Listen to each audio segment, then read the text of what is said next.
2021. 6. National Government Constituencies Development Fund Board report for the fourth quarter of 2020-2021 financial year. 7. The first quarterly report of the Ethics and Anti-Corruption Commission covering the period from 1st January to 31st March 2021. 8. Reports of the Auditor General and financial statements of Kenya National Assurance Company 2001 Limited for the years ended 31st December 2019 and 31st December 2020 respectively, and the certificates therein. 9. Reports of the Auditor General and financial statements in respect of the following institutions for the financial year ended 30 June 2020 and the certificates therein. 1. Public Sector Accounting Standards Board. B.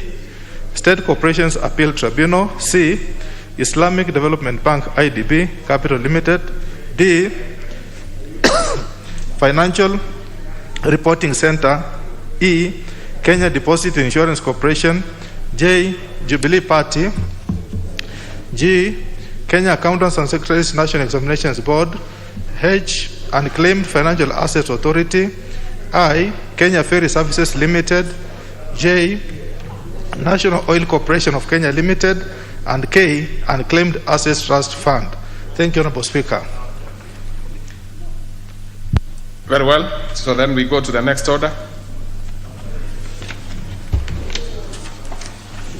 Order number 6, notices of motion. Order number 7, questions and statements. We'll start with the first segment of this particular order, and we'll start with the questions, which the Honorable Zuleika Hassan will start us off.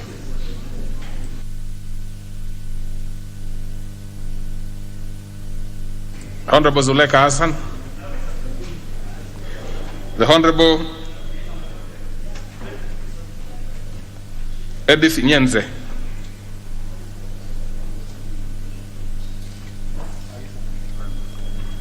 The Honorable Bishop Kawira Mwangaza. Is Nyenze? Oh yes, Nyenze, you are in.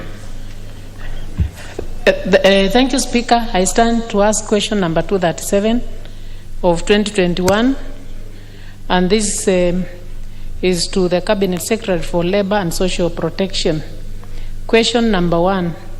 Could the Cabinet Secretary explain the status of registration of elderly persons and disbursement and payments of money under the cash transfer program for elderly persons in Kitui West constituency? Number 2. What steps is the ministry taking to ensure that all registered persons who have not been paid their monthly stipends are paid, and by when will this be done? Question number 3. What plans have been put in place for effective management and control of the cash transfer program for elderly persons across the country? Number 4. Could the Cabinet Secretary explain measures put in place to ensure that the program runs seamlessly? Thank you, Mr. Speaker. Very well. As I congratulate, of course, the Honorable Nyenze for using her electronic gadget rather than the paper. That matter will be referred to, that question will be replied to before the Departmental Committee on Labor and Social Welfare. Next is the member for Matuga, the Honorable Tandaza. Thank you, Mr. Speaker, sir. I used to ask question number 254 of 2021 to the Cabinet Secretary for Education. 1. Could the Cabinet Secretary clarify whether the Higher Education Loans Board HELP clearance certificate is a requirement for fresh graduates while seeking employment in public or state offices? 2. Could the Cabinet Secretary explain how fresh graduates are expected to repay their HELP loans even before getting formal employment? And 3, could the Cabinet Secretary consider issuing temporary clearance certificates to fresh graduates for purposes of assisting them to secure employment? Thank you, Mr. Speaker, sir. Well, that one will be replied to before the Departmental Committee on Education and Research. Next is the member for Tarbaj, Honorable Bashane. Thank you, Honorable Speaker. I rise to ask question number 252 of 2021 directed to the Cabinet Secretary for Interior and Coordination of National Government. 1. Could the Cabinet Secretary provide an update on the alleged abduction and subsequent disappearance of Mr. Basho Yusuf Mohammed of ID number 27478661 and Mr. Salah Mohammed Hassan of ID number 21860349 by unknown persons suspected to be police officers, given that they have been missing since early 2021, and this has caused immense psychological suffering to their friends, family, and the wider Tarbaj constituency. 2. What is the status of investigations into the disappearance of the two persons, and how many suspects have been apprehended or questioned so far regarding their disappearance? 3. What specific measures has the government put in place to protect Kenyans from the spate of abductions that have been rampant in country during the last 5 years? Thank you, Honorable Speaker. Very well. Last one will be replied to before the Departmental Committee on Administration and National Security. That marks the end of our question time. That particular order, I would have given the Honorable Member for Nandi Hills, but I don't see him in the House. He had made a request. I think he decided that he would have it tomorrow, so that one can be taken to tomorrow. Very well. What is it, Honorable TJ? Did you have, yes? Mr. Speaker, allow me to make an intervention on what I consider to be of national importance. I know, forgive me, Mr. Speaker. Which one is this? I should have made a formal request so that this is a very weighty matter which perhaps we would have discussed as an adjournment motion. But, Mr. Speaker, allow me to put this to your attention so that even when you decide how this matter would be run, you would have got the facts. The other day, it is in public domain that 3 members of this assembly went to a foreign country, a neighborhood country, for what they considered to be a private visit. As you know, Mr. Speaker, once you become public officer, there is nothing private in your visit, even if you go for dinner in a foreign country. Now, Mr. Speaker, Mr. Speaker, it would be interesting to know if these 3 members... I will give you later, because he's on a point of order. I want him actually to, because you have not made a formal request. So Yes. you go to the point. Yes, Mr. Speaker, I would want to know if these members notified the Speaker of the National Assembly for their journey into the foreign countries, number 1. And number 2, Mr. Speaker, if I could just finish.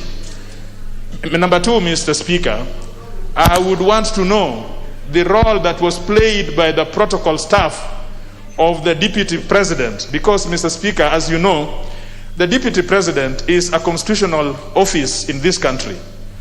And when a Deputy President visits a neighboring country, the protocol officers needs to know that there must be a consultation between the office of the Deputy President and the office of the Presidency. Mr. Speaker, this has exposed our Deputy President to ridicule in a manner which has been played to be political rather than what it is. Let's stop it there. Let's stop it there, because you really have to, and I know the Honorable TJ Kajwang, you are a seasoned member of this House. Mr. Speaker, I do not rise on trivial issues. I know. I never would rise on trivial issues. Particular one, and for those members who are restive, take it easy. We are not in a banana republic. We are just trying to make things be done in a way that they must be done. Honorable TJ, now just take your seat, Honorable TJ. You see, as I've said, you are a seasoned legislator yourself. Now, on the first bit of the members having to seek Speaker's, permission to leave, well, the only reason they need to, seek that kind of clearance is for purposes of attendance. Now, that is so that you do not miss out on the days. Now, if it is proved that these members did not get Speaker's approval, the only thing, of course, that is punitive against them is the missing the sittings, which has two dimensions, but the most important one being the constitutional issue of missing 8 sittings in a session. Now, but otherwise, giving out permission to members to travel is not really anywhere. The members are free to travel, take their own. You know, we are an independent arm of government. So that is that one. But of course, Honorable TJ, as you put it rightly, this is an extremely weighty issue. Those are issues that you should canvass formally and in a manner that you can be given. The reason why you will not do very well in such kind of a circumstance when you rise on a point of order, you may not have sufficient airtime to, prosecute an issue that you could be having. So I'm not in any way trivializing what you have raised.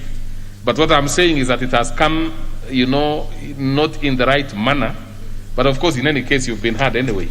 So for the members, I think that one has been sorted out. Members, we would have no issue to ask members to ask for permission, especially on their private trips.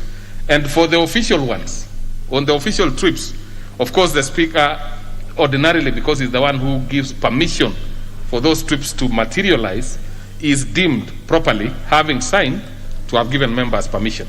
Unless you have another issue, Honorable TJ. Because I wanted to give... Mr. Speaker, as you know, I am loyal.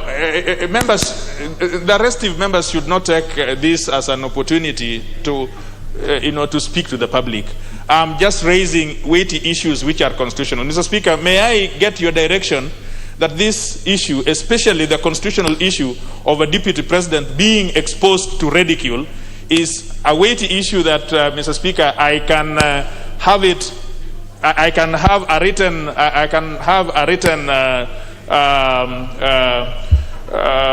Honorable TJ. I can write to your office so that we can discuss this as an adjournment motion. It is so serious that a whole deputy president can be exposed and ridiculed in the manner that I saw yesterday, just because of failure of protocol people. It's simple like that. Okay, take your seat. Honorable TJ, you have an issue that you can canvass. Please follow the right procedure. That is all I can raise. Had I seen a member, the Honorable Russell, wanting to rise on seeking an intervention? Honorable Russell. Thank you very much, Honorable Speaker. I think is it on this particular one or on different? It is on this particular one. What? I think it is shocking that it's coming from Honorable Kajwang, a man who will go to Uhuru Park and swear in one of the leaders of this country, unconstitutionally. But I think the important, Honorable Speaker, the important thing is there is nothing substantively before the House. Absolutely. If he wants to present that. But now you've also brought another one. You're actually discussing your colleague without any substantive motion whatsoever. So you yourself you are not coming to this to equity with clean hands. So I think that matter can be put to rest. Really, I mean, we don't need to take too much time on something that is not formally before the House. But of course, for TJ, whom I'm sure is meticulous with his reading of rules and statutes, you refer to, the Standing Order 260, which explains both in English and Kiswahili, Honorable TJ, circumstances and what members need to do when they are taking travel outside.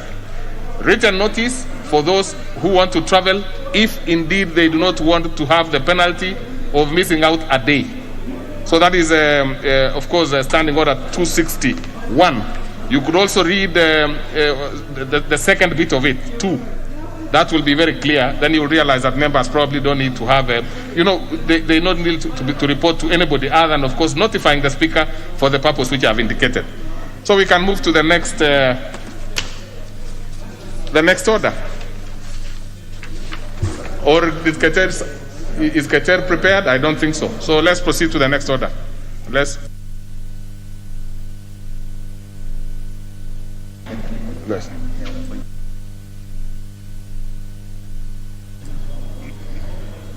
Now, but I see too many other members who are rising on intervention. I want to clear this bit. Honorable Limo.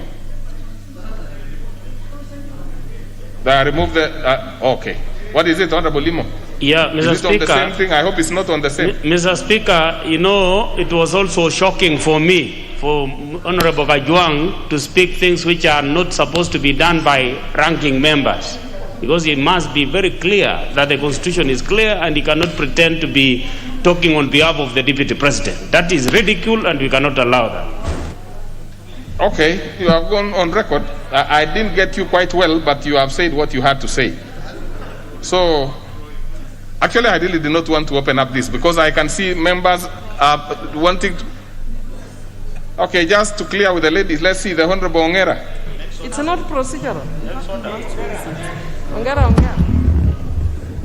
Mr. Speaker, I don't know why this matter is raising a lot of habaloo, because Honorable TJ asked a very valid point and he was seeking your permission to raise it. Mr. Speaker, this is a matter of national importance. That a deputy president can be bad. We must know the reason. We must know whether the honorable members of parliament had sought the speaker's attention as is required under the standing orders. So I think what Honorable TJ asked is a valid point, and you made a very good ruling that TJ should formally seek your authority, and we are waiting for him so that he can raise that substantive motion. To satisfy members here, I really want to look at it. I want us to look at it together so that it does not arise again. We go to 260, Standing Order 260. And I want you to see, even if members were to seek permission from the Speaker, this will not be disclosed to any other person. I want to read it for you, honorable members. All informations submitted under this standing order, which is the issue of seeking permission. And I wish the Honorable Ongera would listen to this one. Honorable Ongera, you should listen to this because I'm actually directing it at you yourself and probably the Honorable TJ. All informations submitted under these standing orders shall be kept in a register which the clerk shall maintain for that purpose and shall not be disclosed to any other person without the Speaker's permission. So, as to whether those members have sought permission or not, you really have to seek Speaker's permission to get whether it was actually done or not. So that is not a matter that should be discussed at all. But as to whether you want to bring any other issues, of course there are stipulated procedures. You are free to do that any day, other than today, because already you are late. You should have notified the Speaker in good time. So we can leave that matter to rest. If you want to raise it formally. And that matter will be given the attention that you require. So let's leave it at that, honorable members. I now see there are almost other 8 members who want to have a say on this. I don't think we really need to get that direction. So let's proceed to the next order.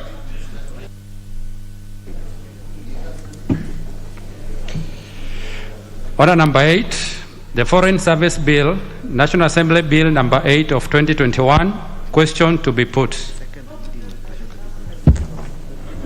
Order, honorable members. Order. Order, members, when you are asked to freeze, you also allow even your tongue to freeze. So I can confirm that we have the requisite numbers, and therefore I put the question, which is that the Foreign Service Bill, National Assembly Bill number 8 of 2021, be now read a second time. Will as many as of that opinion say aye? Aye. Many as of our contrary opinion say nay? The ayes have it.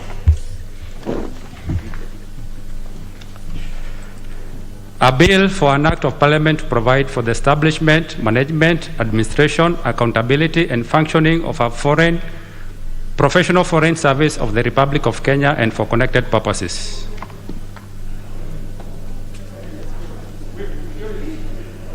Order number 9, Committee of the Whole House. Order, take your seats, honorable members. Take your seats. Take your seats. I would like to... Order, members. Before we go to that particular order, I want to guide the House as follows. Honorable members. Order. Honorable members, before the House proceeds to the Committee of the Whole to consider the Parliamentary Pension Amendment Bill number 3, National Assembly Bill number 57 of 2019, I wish to guide the House and the committee as follows. 1. You will recall that at the rise of the House during the afternoon sitting of Tuesday, 6th July 2021, the Committee of the Whole House commenced reporting progress on its consideration of the Parliamentary Pensions Amendment Bill number 3, National Assembly Bill number 57 of 2019, pursuant to provisions of Standing Order 134. This process was, however, not concluded. Then at the time, honorable members, the committee had considered the bill up to new clause 13A. In this regard, and in line with provisions of Standing 132, providing for sequence on a bill in the committee, what remained for consideration was new clause 18A, clause 3, title, and clause 1. 3. In order to ensure completeness of the process, I will allow the chairperson of the Committee of the Whole House to conclude reporting progress before we can proceed to order number 9 on today's order paper, as the bill is scheduled for consideration in committee today.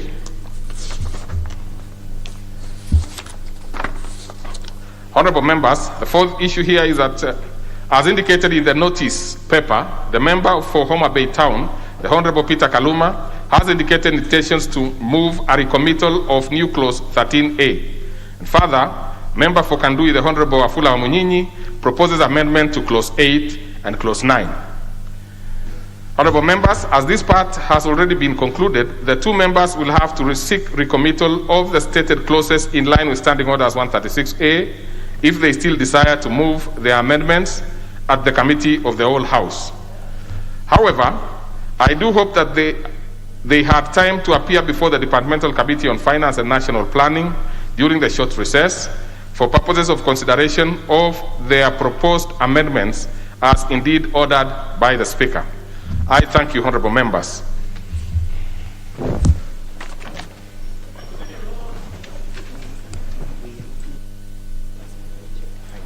So, do we have the chair of finance in the House before we move to the committee? Because she's the one who will be moving the amendments anyway.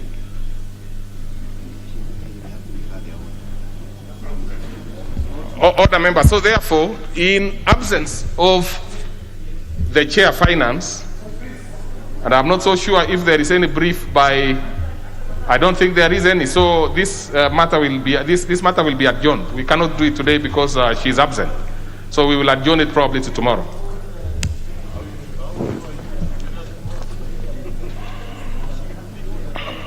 Okay, so we move then to the next order.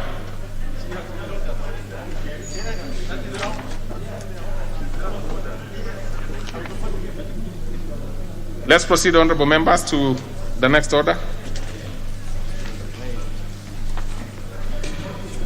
Order number 10, the County Government's Amendment Bill, Senate Bill number 13 of 2018, second reading. Just a minute, honorable members.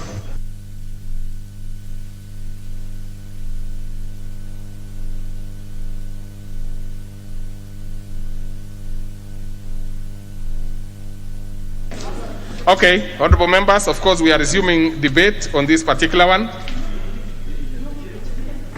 Now, the honorable chair, let me confirm that, just a minute.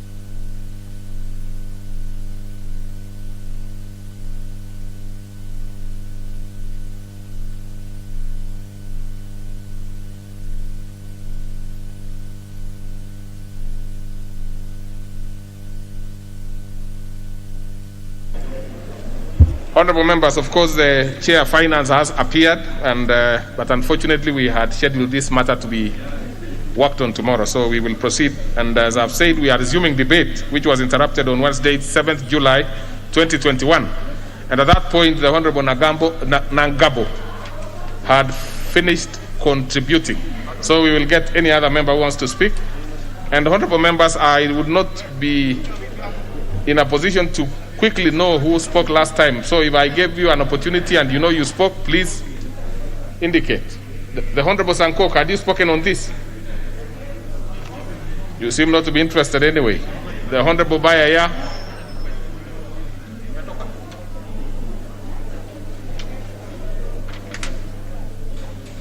From indication, let me see, honorable members, those people who want to speak from the intervention slot.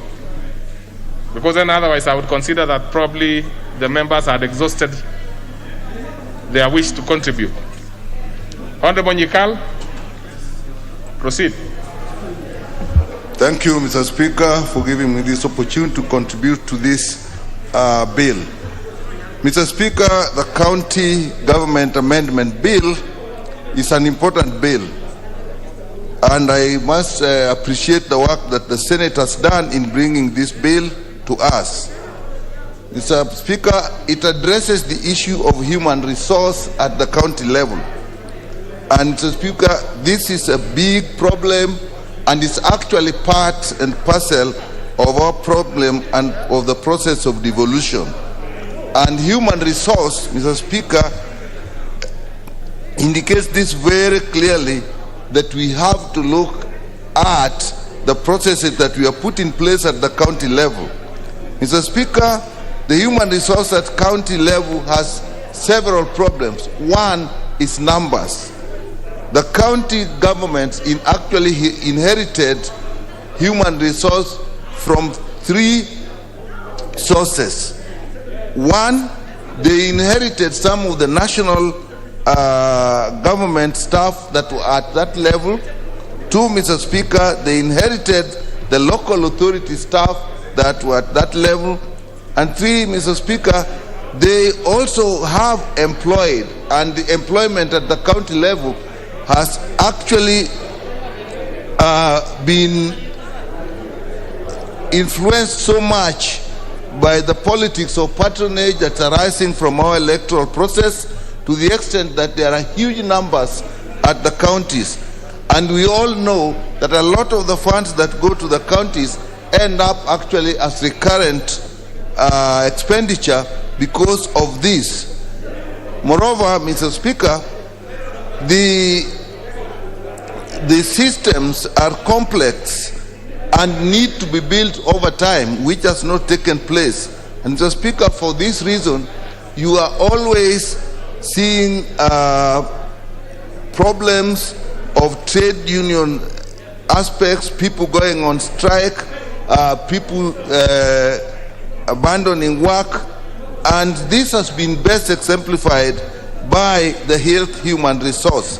Mr. Speaker, the health human resource at the county is probably the most single deterrent to proper delivery of health services in this country. And the reason is really straightforward.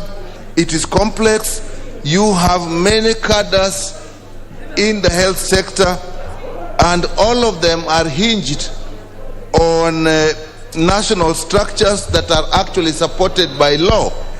Every cadre in the health sector, Mr. Speaker, have an association which is actually approved by law, registered by law. So these associations are national in nature.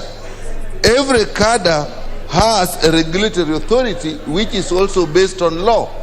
And Mr. Speaker, that is a national structure by the way it is structured and the way it operates. Mr. Speaker, almost every cadre has a union. Again, that is a nationally structured organization that is by law, anchored in law. And the impact of this, Mr. Speaker, is quite often there is a conflict between all these structures, between all these cadres, and the county governments have actually not been able to put in place structures that will move this so that you have a smooth operation and a smooth transition. Many of the workers actually see themselves as working in the national structure. So if you have a problem, say with nurses in Laikipia, all the nurses across the country, through their unions, through their associations, through their regulatory authorities, see themselves as one, while the county governments are actually seeing them that this is just a Laikipia problem. And because of the law that supports the structures, they actually are able to mobilize quite legally for a problem that is in one county to actually affect the whole country. And you see this every time. And Mr. Speaker, there is a provision in the County Government Act that where you have such an issue, we can seek the guidance of the Public Service Commission. But even that, Mr. Speaker, has not worked very well.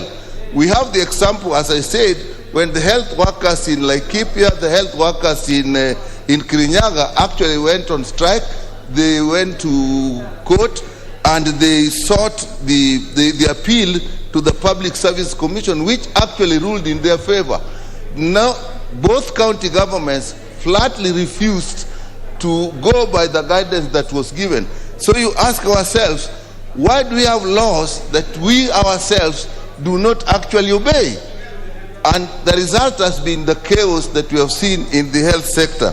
So, Mr. Speaker, with that, I think there is need to strengthen the public county service boards, and therefore I support the proposal in the bill that the chair of the county public service board should actually be somebody with expertise and competent and well qualified with a degree in human resource management.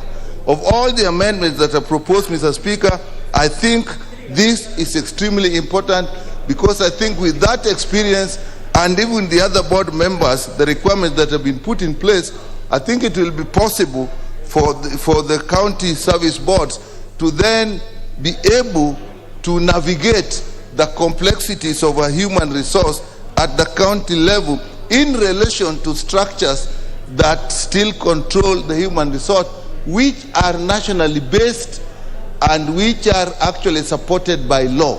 So unless we look at that area, Mr. Speaker, we will continue to have these problems at the county level with human resource. People may think that this problem is only in the health sector, but the truth is it is only in the other sectors.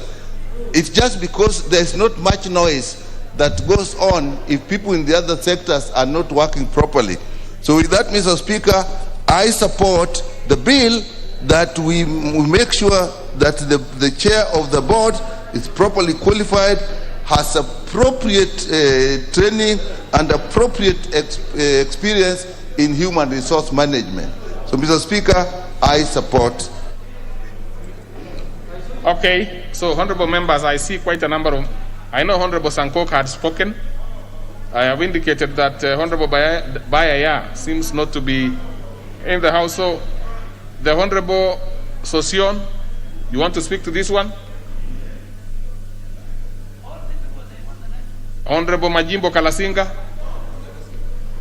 Seems to be. Honorable Dwale, you want to speak to this one? So then it seems there is no interest. Oh, Honorable Kalasinga. Thank you, Mr. Speaker. That should be the last one in my thinking, because the rest of the membership do not seem to. Thank you very much, Mr. Speaker.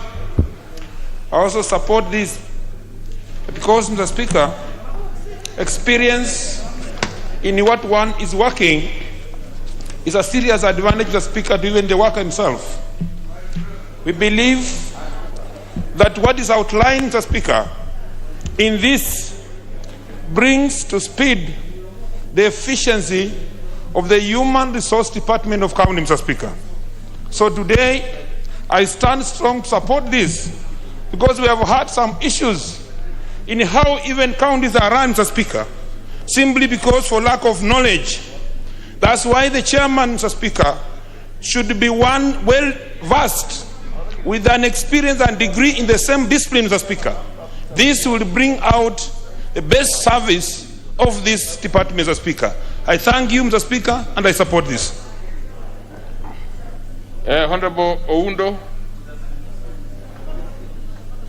this one or the next one?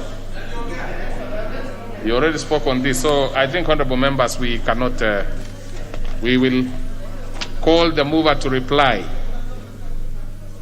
Mover, kindly reply.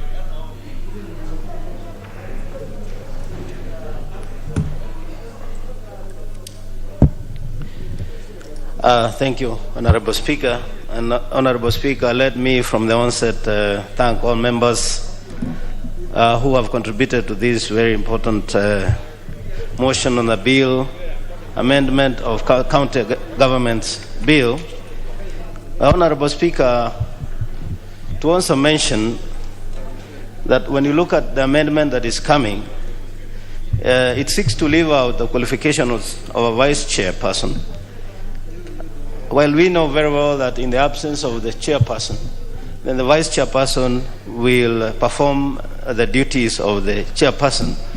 So we'll be seeking to amend to include that the vice chairperson, Honorable Speaker, also has similar qualifications as the chairperson. Secondly, Honorable Speaker,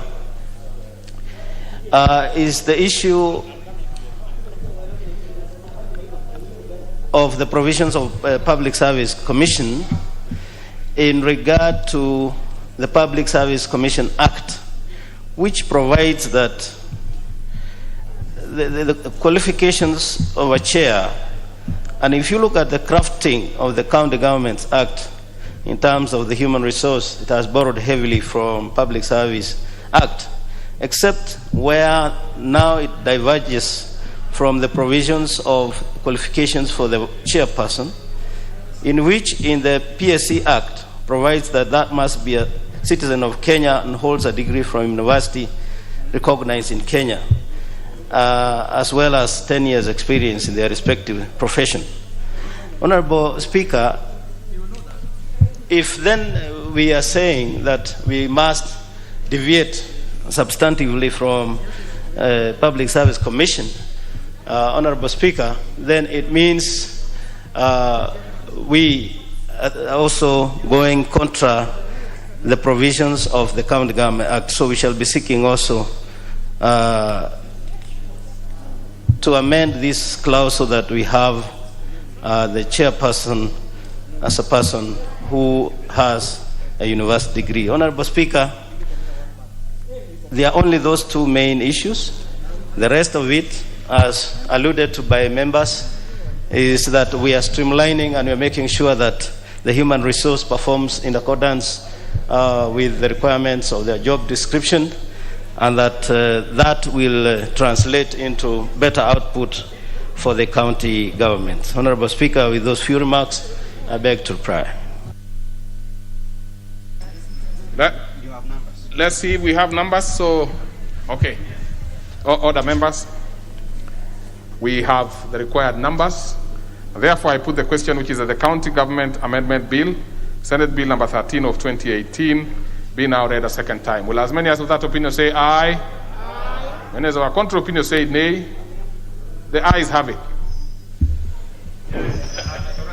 And I must say, any member who comes close to where the speaker is here should actually not vote, because they usually would confuse the decibels are much closer.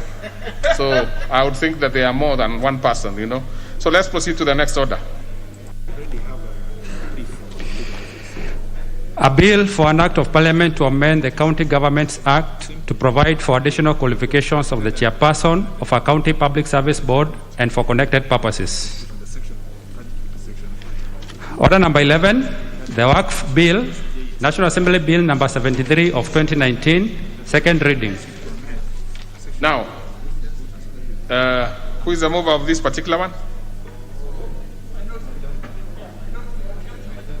Yes, proceed, Majority Whip. Thank you, Honorable Speaker. Honorable Speaker, on behalf of the Majority Leader, I wish to move this bill today, Honorable Speaker. Honorable Speaker, I beg to move that the Waqf Bill, National Assembly Bill number 73 of 2019, be read the second time. Honorable Speaker, the bill seeks to repeal and replace the Waqf Commissioners Act, Cap 109, which is an act of 1951 and in the need of updating. This is to encompass the developments which have taken place, Honorable Speaker, since its enactment to regulate the administration of Waqf. Honorable Speaker, I am reliably informed that there was a legislative proposal seeking to amend the outdated Waqf Commissioners Act Cap 109, the same objective as this bill. However, I was updated that the honorable member sponsoring the legislative proposal, who is Honorable Abdul Swamad Sharif Nasir, member from Vita constituency, gladly accepted to drop it in support of this government-sponsored bill.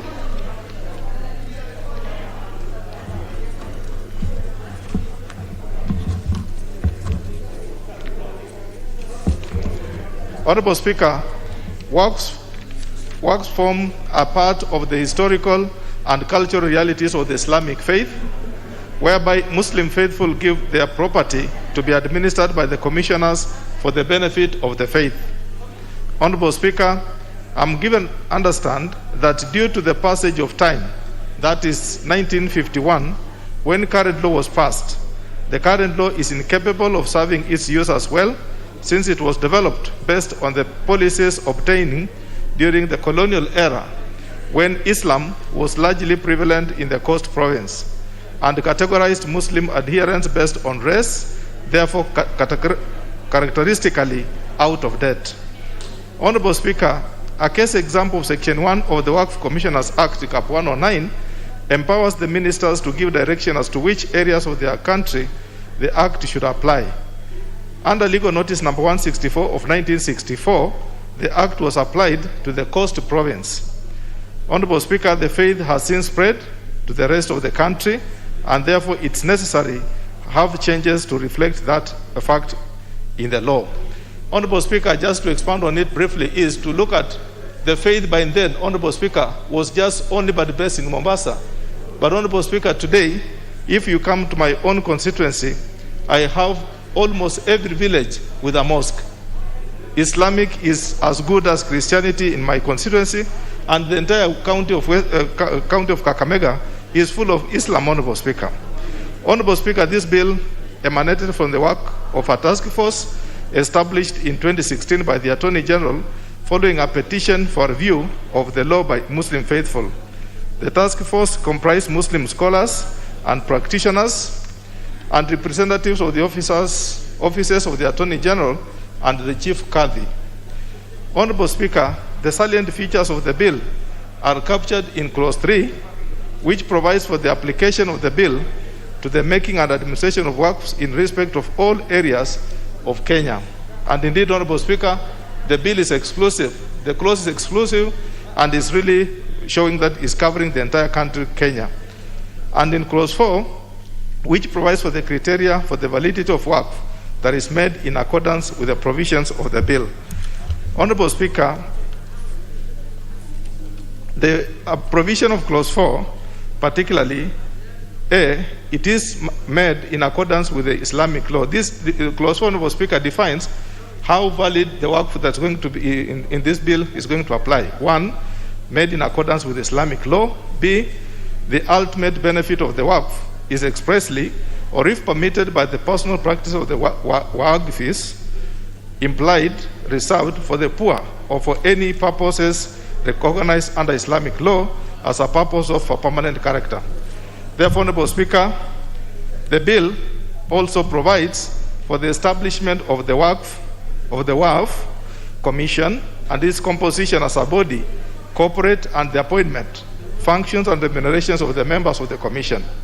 It also provides for the appointment of the Director General and officers and staff of that commission. Honorable Speaker, further, the bill provides for the establishment of a selection panel for the appointment of members of the commission, to the election of the chairperson of the commission and the quorum required for meeting of the commission. Honorable Speaker, the bill updates the law concerned with the management of Waqf, including registration with the commission and its administration, for inquiries into the administration by boards of trustees of Waqf registered by a commission, and the manner in which those inquiries shall be determined. Honorable Speaker, without getting into the specifics provisions of the bill, I have observed that the bill seeks to update and streamline the law regulating the creation and administration of Waqf. Honorable Speaker, the bill in force having been dated in 1951, even before this country gained independence, it has not been repealed, and this is the first time, Honorable Speaker, the bill is being repealed. The bill provides for the manner of dealing with any agreements made in respect of Waqf property, that Waqf property shall be administered in accordance with the intentions of the Waqf. Therein, the Commissioner shall deal with unclaimed property of deceased Muslims, among others. Honorable Speaker, most importantly, the bill contains transitional provisions that are quite elaborate to spell out the procedures on appointments that were made under the Waqf Commissioners Act, any proceedings initiated under the former Act, and the staff or officers appointed under the former Act. Under the bill, the sitting Waqf Commissioners, as the commencement of the Act, shall remain in the office to serve out of their terms of office, to be replaced thereafter by new appointments under the new law. This is in the interest of the community, Honorable Speaker. Honorable Speaker, with that, I beg to move and ask the Honorable Aden Duale, who by then the bill is destined in his name, to move to second. Thank you, Honorable Speaker. The Honorable Duale is the one seconding? Yes. Yes, have your time. Thank you, Mr. Speaker. Mr. Speaker, I really want to thank Honorable Majority Whip for struggling with this Waqf, which he has really don't understand much. But Mr. Speaker, this law existed in 1951. It's called the Commissioner of Waqf, 1951 109, legal notice number 109. And what is Waqf? Waqf, Mr. Speaker, is endowment of property in accordance with Islamic principles and is used for charity. An endowment made by a Muslim to a religious, educational, or a charitable cause. And Mr. Speaker, this is drawn from the Holy Scriptures, the Quran. And I really want to ask my colleagues from the Christian faith to borrow this from what the Muslims have been doing for many years. In the Quran, it says in chapter 12, by no means shall you attain piety, rightfulness, unless you spend in God's cause of that which you love. So what does Waqf means? That Muslims donate as part of charity to the Waqf Commission for that to be used for Islamic purposes. Build a mosque, build an Islamic school, build an orphanage. And even the Holy Prophet, may peace be upon him, says when a man dies, in Abu Hurairah reported, when a man dies, his acts come to an end, except three things. One, recurring charity. Now, recurring charity here means Waqf. Knowledge by which people benefit. If that person who has died has built an Islamic center, a madrasa, a school, as long as people are learning in that Islamic institution, his deeds, even after he dies, continues. And the last one is by giving or having pious offspring, your children who will pray for you when you die. Mr. Speaker, this bill emanates from the work of a task force established by the then Attorney General Emeritus, Professor Guido Mugai, and I want to thank him, following a petition for review of the law that existed at that time. And this task force was led by prominent Muslim scholars, practitioners, the office of the Chief Qadi, all the Islamic institutions, and this brought it ultimately to this bill, which was taken, draft bill, which was taken to the cabinet and approved. So this is a government bill, Mr. Speaker.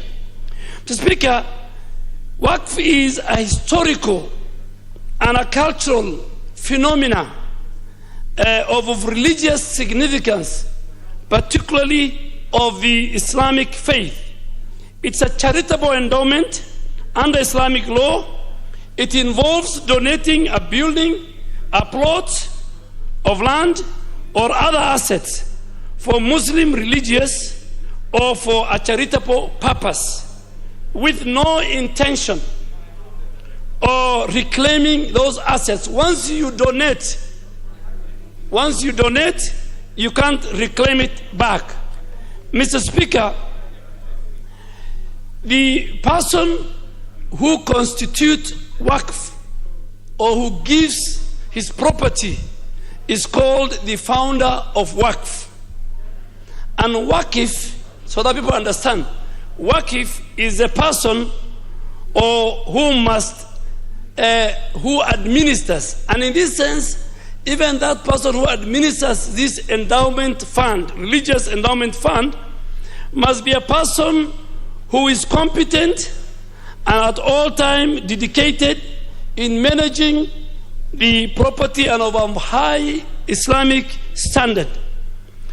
There are two types of Waqf, Mr. Speaker, or it falls within two. There is a public Waqf, which the commission that anticipated in this bill can form a public Waqf, or there's a private Waqf that is done on a daily basis. And for example, Mr. Speaker, me talking to you here, I do a lot. For example, I can do a lot of Waqf on behalf of my late parents. I can donate, I can pay charity, build a mosque, build an Islamic center, build an Islamic or an orphanage institution. So, Mr. Speaker, Muslims faithful, those who can, those who have the economic muscle, who give sadaqah, who pay zakah. Zakah is the annual payment, the taxes obligated by the religion on all Muslim faithfuls, a certain percentage. And Mr. Speaker, I'll give you an example. I have 230 camels, and I calculated what is the zakah due, and I think I ended up paying 3 she-camels to poor people in the neighborhood where my camels.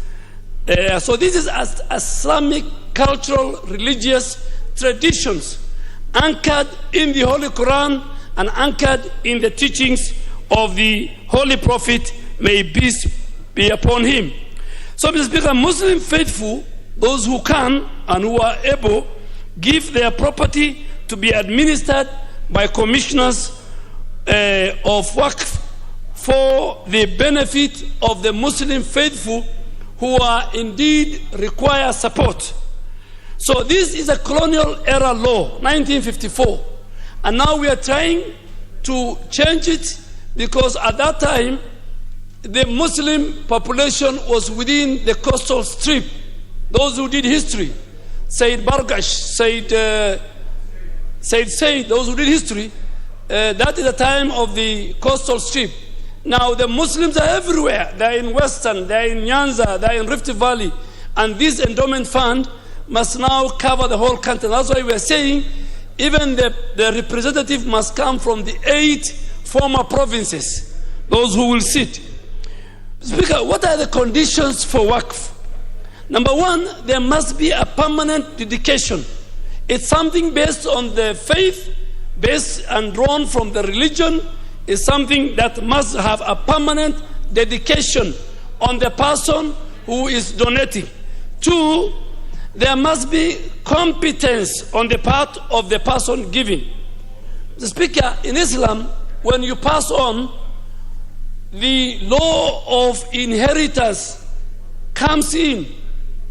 So even when you are a father, you can only give Waqf or you distribute your wealth for Muslim charitable institutions only when you are alive. The moment you die, the money becomes, the resources, the wealth is handed over to your offspring, your children and wives, in accordance again with Islamic inheritance law. That's why you don't see Muslims fighting over the wealth of the deceased, because it is very clear what is the first wife will get, what the daughters will get, what the sons will get, what the mother of the deceased person will get. So you'll never see Muslims fighting over the estate of the deceased, because we also make disclosure. We don't have so many come, we stay. We don't have so many girls and women in or men in apartments. So, Mr. Speaker, so it's so categorical. So you'll only pay when you know it. Number two, Mr. Speaker, the establishment of a selection panel for the appointment of the members of the commission, their functions, the election of the chairperson, all these, the appointment of the Director General, all these is covered in the, I think, the third section of the bill. Mr. Speaker, a lot of the Islamic institutions you see today, the big mosque you see in Nairobi, in other parts, most of them are Islamic institutions you see. Most of them are done within the framework of Waqf. And I really want to ask my colleagues that, of course, you will understand these are religious, cultural importance, and I'm sure when we come to the committee of the whole house, we will fine-tune it. But this is good. The ultimate thing is for the less fortunate, is for the religion, the charitable aspect of it, not to depend on other people. The Islamic... that is a fair request, Honorable Duale Eldide, because I'm sure you are also educating very many other members on this one. So I'll add a few more members, a few more minutes. Honorable Duale. No, you know, Honorable Chair, you have to protect me from Honorable Millie. If she was a Muslim, she would not even become a Qadi. You know, it's as simple as that. Thank you, my colleague. You know, this great lady, we joined with her in Parliament. So, Mr. Speaker, so that I can conclude, in 2007, and she knows the role I played in her becoming a nominated member of Parliament under ODM. But that is history. So, Mr. Speaker, what I'm sure most members don't understand. This is just an endowment fund, but anchored in the religion, with historical and cultural. How do you use the charity that you give as Muslims, either through your sadaqah or charity, or through the zakah that you pay? And this is well paid for. Once you contribute to the endowment fund, you're complying with the teachings of the Holy Prophet, peace be upon him. You're complying with the teachings of the Holy Quran. You know, verse 92 of the chapter called Al-Imran, where God says, by no means shall you attain piety and righteousness. If you want to go to heaven within the context of the Islamic religion, you must, if you have it, if you are blessed by Allah, you must donate to a charity. That donation, whether in a form of land or money, is put in an endowment fund called Waqf. And this house, for the first time, and I really want to thank the 12th Parliament, the former Attorney General Emeritus Gidi Muigai, the serious Muslim scholars who over many years who deliberated this matter, and the cabinet and the government of President Uhuru Kenyatta for the way they have repealed many colonial legal notices. They felt that with the expansion of the Muslim community and with the more resources available, we must have a modern law that conforms to the 2010 Constitution and that conforms to the transparency and accountability that Islam stands for, that the public finance chapter stands for. So this bill is before this House, and I really want to thank colleagues that you might take long to understand it, but I am sure if you understand this bill, many of you will join the Islamic faith. I am telling you, Honorable Sankok is already recruited. Thank you. I beg to second.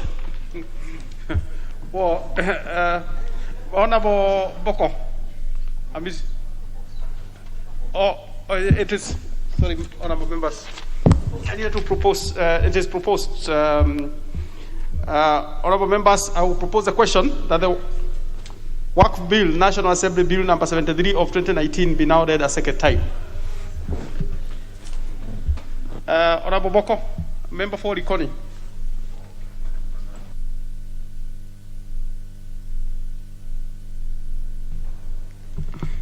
Asante sana, Mheshimiwa Spika.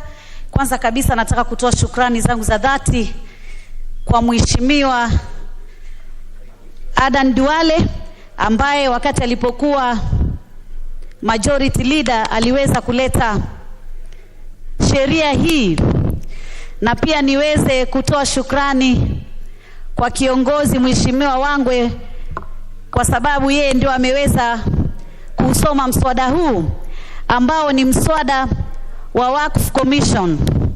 Mswada huu umeletwa ili kufuta ile sheria iliyokuwa mwanzo, iliyokuwa inasimamia mambo ya wakfu katika taifa letu la Kenya.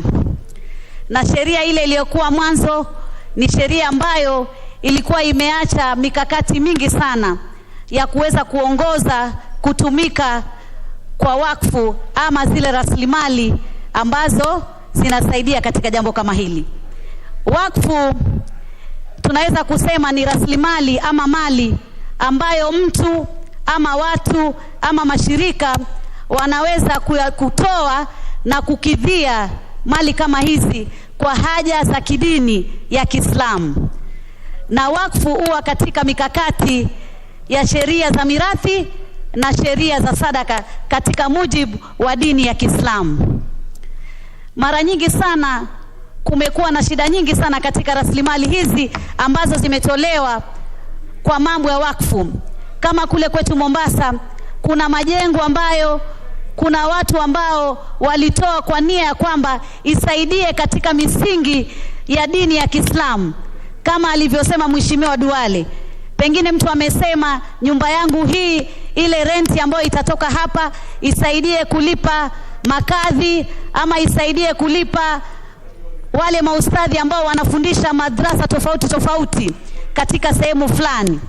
Na tunaona kuna watu ambao waliweza kutumia rasilimali zile kama mali yao na kuweza kusahau haswa mali zile zilitolewa kwa sababu gani, na wakaacha pia kufuata zile sababu za kidini katika mali kama zile. Vile vile imekuwa ni shida, watu wengine wamechukulia ino wakfu ni kama ni mali yao ama ni mali ya jamii fulani ama ni mali ya watu fulani. Matrustee ambao wamekuwa tangu hapo mwanzo walionekana sana kutoka katika sehemu fulani katika taifa letu la Kenya. Lakini hivi sasa ni wakati mwafaka ambapo wakati kunatengezwa ile kamati ama ile trustees ambao watakuwa wanasimamia mambo ya wakfu, wataweza kuhusisha makundi yanayosimamia Waislamu. Na makundi haya lazima yawe ni makundi ambayo yanajulikana. Si kundi tu ambalo mtu amelitengeza na aseme hili ni kundi la Kiislamu lakini kumbe lina maadili ama lina sababu nyingine pasi na sababu za kidini. Kwa hivyo jambo hili la Waqf Commission ni jambo ambalo litasaidia haswa kujua ukweli ama ile Kiingereza tunasema accountability na transparency ya vipi zile fedha ambazo zimetolewa kwa wakfu ama mali kama pengine ni ardhi ama ni majengo ambayo yametolewa kwa wakfu, je, yako vipi, yako katika hali ile ile iliyotolewa ama pengine pia yana mazao gani, na kama haya mazao kweli yanafaidia lile jambo ambalo limenuiliwa katika mambo ya wakfu. Mara nyingi tumeshangaa sana kule Mombasa kwa mfano, unapata nyumba ambayo imetolewa kwa jambo la wakfu lakini imekodishwa na inafanya biashara ambayo ni kinyume na dini ya Kiislamu. Kama jengo moja pale Mombasa liliweza kukodishwa klabu moja iliyokuwa ikiitwa Salambo, na ni klabu ambayo tunajua katika klabu kuna mambo ya pombe, na dini ya Kiislamu pombe ni haramu. Kwa hivyo lazima pia lile jambo ambalo litanuiliwa ama ile biashara ambayo itafanyika kwa jambo ambalo limetolewa kwa wakfu, lazima iwe ni misingi ya kidini, haitakuwa kinyume na misingi ya kidini. Kwa hivyo tukiwa na hii Waqf Commission, sheria hizi zote zitakuwa sambamba na kuweza kuhakikisha ya kwamba hakutakuwa na dhulma, kudhulumu wale walengwa ambao wamewekewa jambo kama hili liweze kuwasaidia. Kuna wakfu ambazo zimetolewa kusaidia madrasa kadhaa, kusaidia watoto mayatima, kusaidia kina mama wajane, na kusaidia mambo ya misikiti ya kidini. Lakini unapata ya kwamba wale wasimamizi badala ya kufanya mambo haya ya kidini, wanazichukulia zile pesa kama ni zao, ama wanazipeleka katika mambo ambayo hayakunuiliwa katika zile rasilimali zilizotolewa na mambo ya wakfu. Kwa hivyo jambo hili la wakfu, wakati kunatengeza zile trustee ama kunateuliwa wale makomishna, lazima iwe ni makomishna ambao watawakilisha ule uwakilishi wa Waislamu, na Waislamu wako katika pembe nyingi sana za taifa letu la Kenya, na iwe itawakilisha pia yale makundi ama organization zile ambazo zinatambulika, zinawakilisha Waislamu, ili iweze kufuata misingi ya kidini pasi na kufuata misingi ambayo ni tofauti. Vile vile kwa muda mrefu watu wamekuwa hawajui hesabu za rasilimali kama hizi, hawajui mapato ya rasilimali ama mali kama hizi ambazo zimetolewa kwa ajili ya wakfu. Sheria hii itaweza kuweka wazi na bayana ya kwamba katika rasilimali hii ama mali hii mapato yake ni haya, na mazao yake ni haya, na matumizi yake yatakuwa kwa ajili ya yale matumizi yaliyonuiliwa. Pia wakfu, wakati mtu umetoa rasilimali ama mali kwa wakfu, ama ni shirika ama ni watu kadhaa, huwezi tena kurudi na useme ya kwamba mimi nataka hii mali yangu niichukue sasa. Ama pengine yule aliyetoa amefariki, alafu watoto warudi nyuma waseme hii ilikuwa ni nyumba ya baba yetu, hino ilikuwa ni ardhi ya baba yetu, sisi watoto tunaitaka ardhi hino. Wakfu ukishatoa, whether yule baba atakuwa yuko ama amefariki ama yuko, ama yoyote ambaye amekuwa ametoa rasilimali kama ile rasilimali itabakia kwa ile nia aloinuilia yule aliyetoa ile wakfu ama ile rasilimali.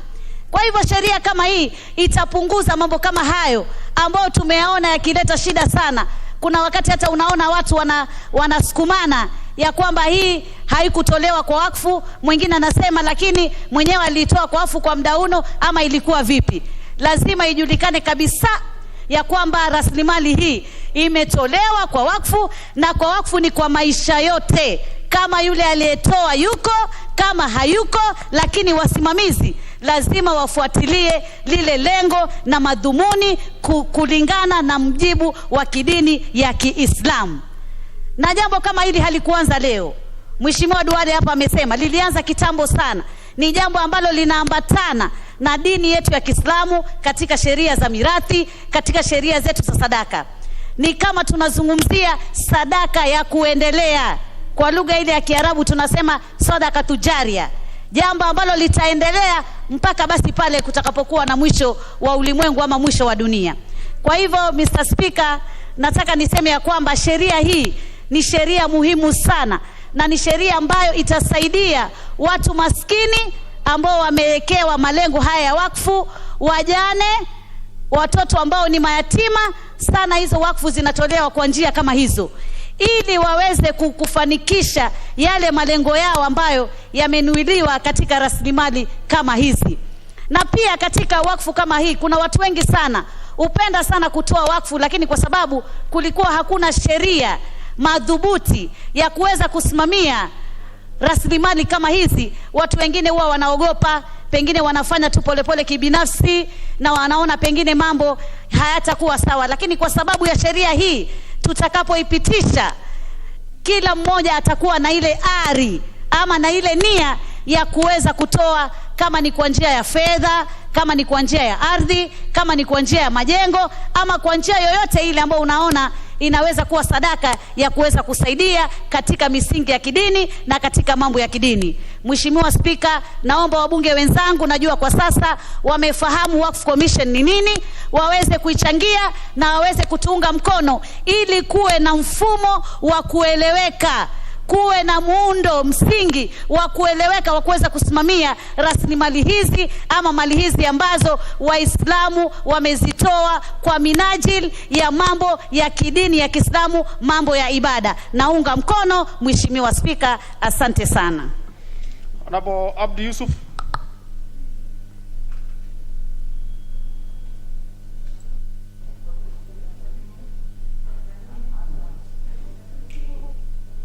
Thank you, Mr. Speaker. I stand to support this important bill, the Waqf bill of 2019 that has been brought by Honorable Adan Duale, and I want to thank him for bringing this bill to the House and for the House Majority Leader now to present it to us. This bill is important in two ways, Mr. Speaker. The first one is that Islam has 5 pillars, and among those 5 pillars is the issue of almsgiving, zakat. Muslims are required as part of their practice to contribute their income to help the poor and the less fortunate members of the community. And it's important that this bill is acknowledging this particular diversity in our country, that we are a multiracial, multi-ethnic, and multi-religious country in which all our citizens are respected and given the place that they deserve in our legislation. The second element of this particular bill is that it is based on the Islamic laws, and therefore allows Muslims now, under the legislation of our own country, to be able to contribute openly, transparently, as some of the speakers have underpinned, to be able to do this thing in an open way. And you also, if you look at today in the background of this particular situation, is that there's a lot of suspicion about accumulation of money, the saving of money, and particularly to the the Muslim community, is that when they raise money for their own benefit, there's often a suspicion that perhaps this could be used for money laundering or for other illegal activities. So I think it is important to anchor the contribution that this particular community makes for its own upliftment and its own development towards the less fortunate members of that particular community, a legislation which is supported by the government, and the creation of a commission which would be able to oversight and coordinate the activities of monies that are collected and put together for these particular purposes. And you know, there are many traditional methods that are out of sync with the modern financial management and modern financial controls that are required by law. And I think this commission would go a long way in providing that platform to the Muslim community, so that they're able to know where the money that they're giving goes to, how it is used, and in particularly in the unfortunate situation of the persons that have given those monies pass away, there is a system in place where this particular community can have an arbitration through a commission, an independent commission appointed by the government, that is based on the legislations of our own country. So I think this is very important in that sense, and I think it will go a long way in building the confidence of that community, the confidence of the general Kenyan public to know that in fact this is something that is above board, that this is something that is legal and that is managed properly and well using the commission that would be appointed by the government. So, Mr. Speaker, with those remarks, I support this particular bill. Thank you. Honorable Oboko, member for Emuhaya. Thank you, Honorable Speaker, for this chance. I would be a little bit more limited because after the mover did remove this particular motion, I think we got more explanations from Honorable Ndwale, and I want to thank both Wangwe and Ndwale, especially now Ndwale, for his explanation clearly of what Waqf is and how it works within the Islamic law.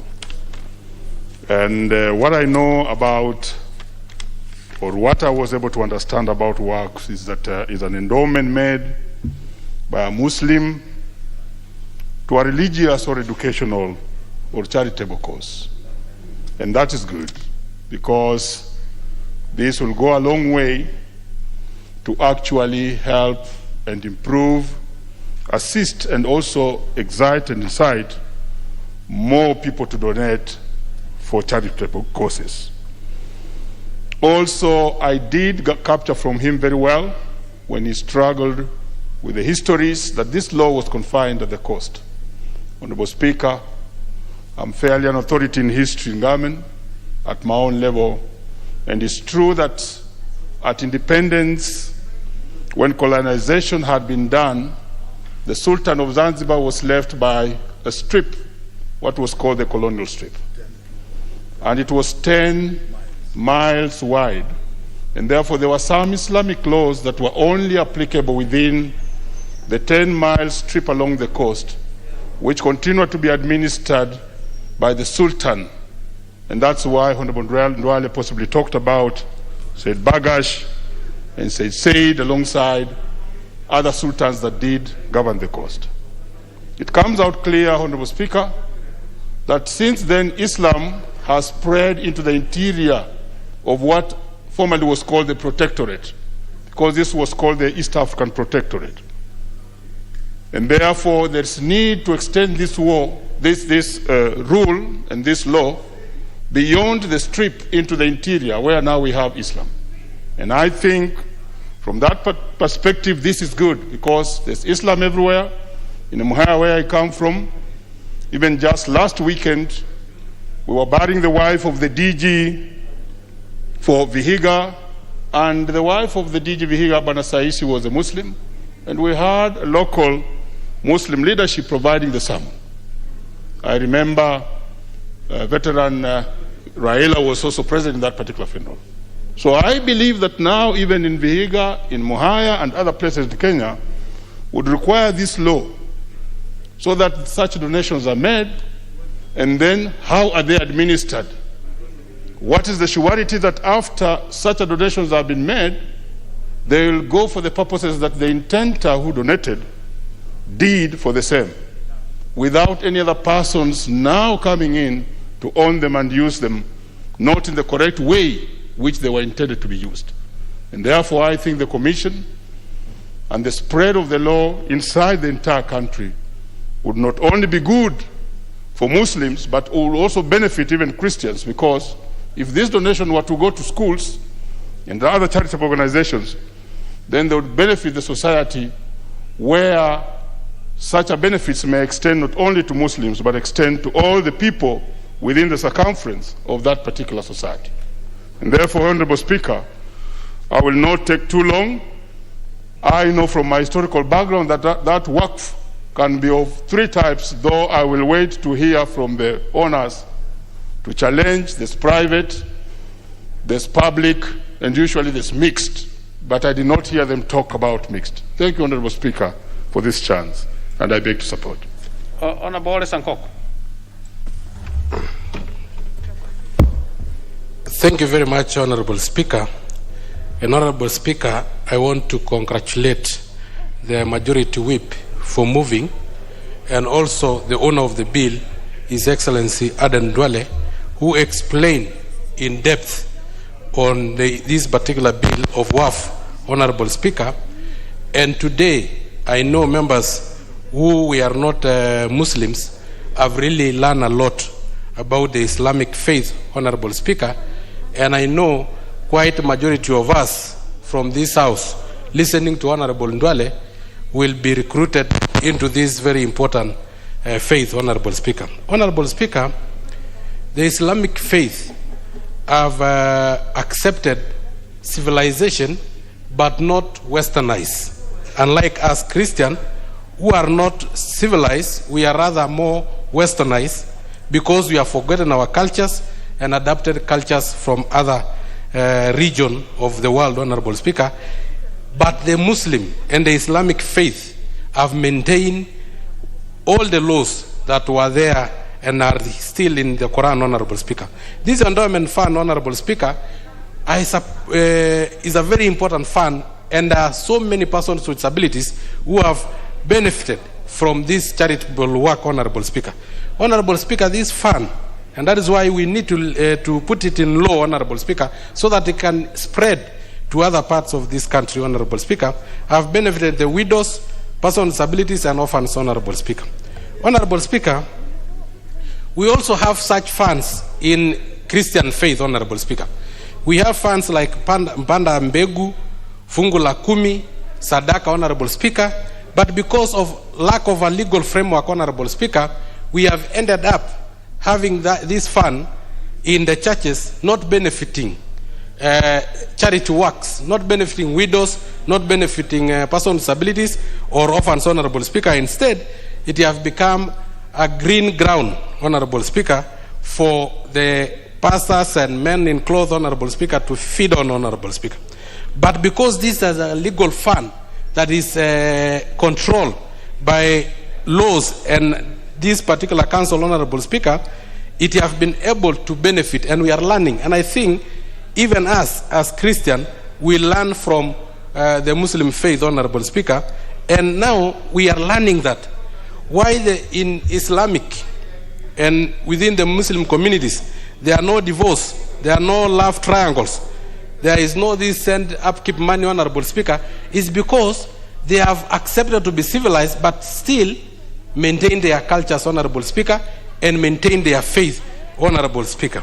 Honorable Speaker, we are really learning a lot because even in our Maasai culture, we have such funds, Honorable Speaker, but because they are not legalized, we have such ways and such laws of distributing wealth, Honorable Speaker. We know what will go to the first wife, what will go to the first son, what will go to the last born, Honorable Speaker. But because we have not legalized it, we have accepted westernization rather than civilization, Honorable Speaker, we have a lot of problems, and we can learn from the Muslim faith, Honorable Speaker. Honorable Speaker, what I also picked was that this law is quite old. It was put in place in 1954 when only a coastal strip was an Islamic region, Honorable Speaker. Currently, in every village, there is a mosque. In all our villages, Honorable Speaker, we have Muslims. Not only Muslims by origin from the communities that practice Islamic faith, but also those who have been recruited, Honorable Speaker. Honorable Speaker, I pride in Walanado, Honorable Speaker, who is the current chairman of Sumken, and is a Maasai, and is the chairman of Sumken, Honorable Speaker. So, we have been recruited, and most of our communities have been recruited into this faith, and we are really learning a lot. And I really thank His Excellency and the Dwelle who have educated us, and I hope he will educate the whole country and all cultures and all tradition, so that as we accept civilization, we don't go to westernization so much, forgetting our faith and forgetting our cultures, Honorable Speaker. So, Honorable Speaker, with those very many remarks, I really do support, and I hope many of us before 2022 will be of the Islamic faith. Thank you, Honorable Speaker.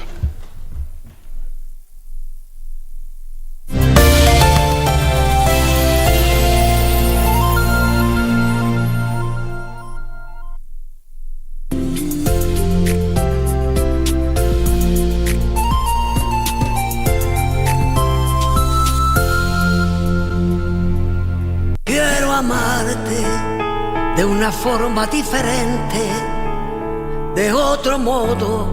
Find it in your heart to forgive him. And make sure that your conscience is clear. I forgave him. Do you really think that guy is going to betray you? No, he won't do it. But if he does, I have the perfect way to ruin him. He was the one who stole all of Amaya's money. If I become the owner of 50% of El Paraíso, I'll be a nuisance. If Dad won't appear, it'll be the biggest nuisance. Hold on, my love. Why are you only telling me about all this now?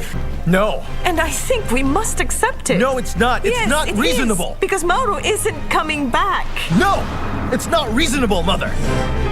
De una forma diferente, de otro modo, nunca igual al de otra gente. Penda, lakini kuambia kitu moja kufanyia inakuwa ni ngumu. Kusubscribe. Inakuwa matatizo. Hiyo kitu haulipi. Kusupport msanii usingoje asote alafu anze kuja kwenye media sijui saidia hapana, msaidie sahi. Subscribe. Share ngoma yake. Make a crew someone, then enda zako.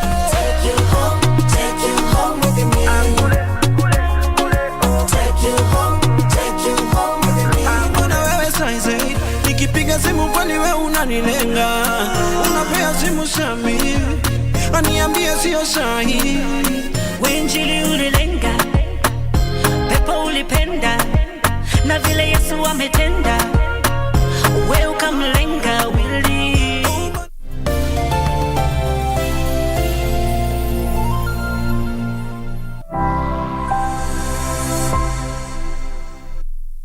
The benefit of any good government is to make sure that your people should be able to put food on the table. If you are a president and you are governing a people who cannot even have a meal, leave alone 3 meals, not even a single meal. There are so many people right now who are suffering because of lack of food. They cannot take their children to school. They cannot afford hospital because of poverty. But we can end this by just doing the right thing. First of all, developing our resources in our respective areas, number one, and number two, making sure that it is shared. There was a time there was a big problem with the governor of Muranga, and the idea was the source of water, Dakaini Dam, and that is where that water feeds Nairobi. Actually, the argument that he had was very valid, that yes, this water emanates from Muranga County. How come we are not benefiting? And it is brought to Nairobi, then people benefit from it without taking care of the origin of that water. It is not only about water. A lot has been mentioned on this bill, that if only if you can take care of the Lake Victoria, we can take care of the gold that we have in South Nyanza and in Western Province, we should be able to help our people. And to make sure that there is no fighting, this bill will make sure that once there's resources developed, then the sharing is also developed. And that way, everybody will benefit and nobody will feel left out. Mr. Speaker, it is very important for us to note that Kenya is very endowed with a lot of resources, a lot of wealth. But we are failing our people as leaders, because every time we are elected, instead of concentrating on how we can develop and take development back downwards, we are busy fighting for the next elections to see who will be where. So we are so self-centered to the extent that we forget that the responsibility that we have as a people or as leaders is to make sure that our backyards, our people, our relatives are in a position to manage their own lives. Because if we continue like this, it means that more and more Kenyans are going to languish in poverty. But if the resources are harnessed in a proper manner and then the sharing is done in a proper way, that there is an agreement in terms of percentages, protection of such resources, protection of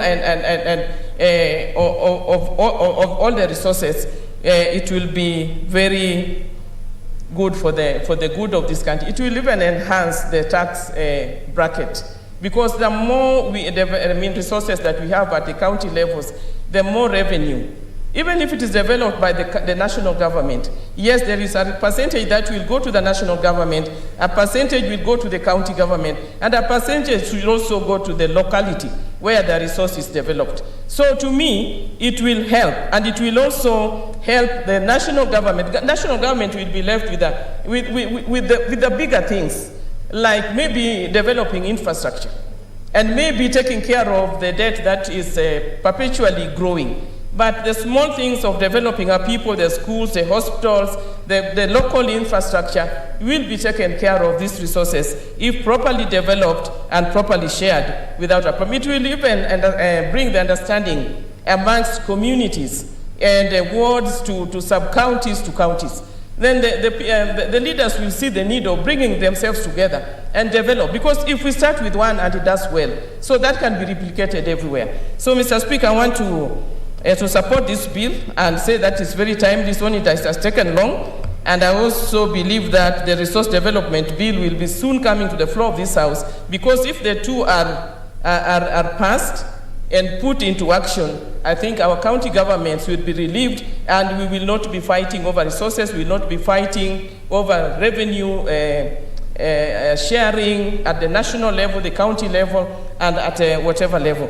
And we talk of bottoms up, and that's a big debate now.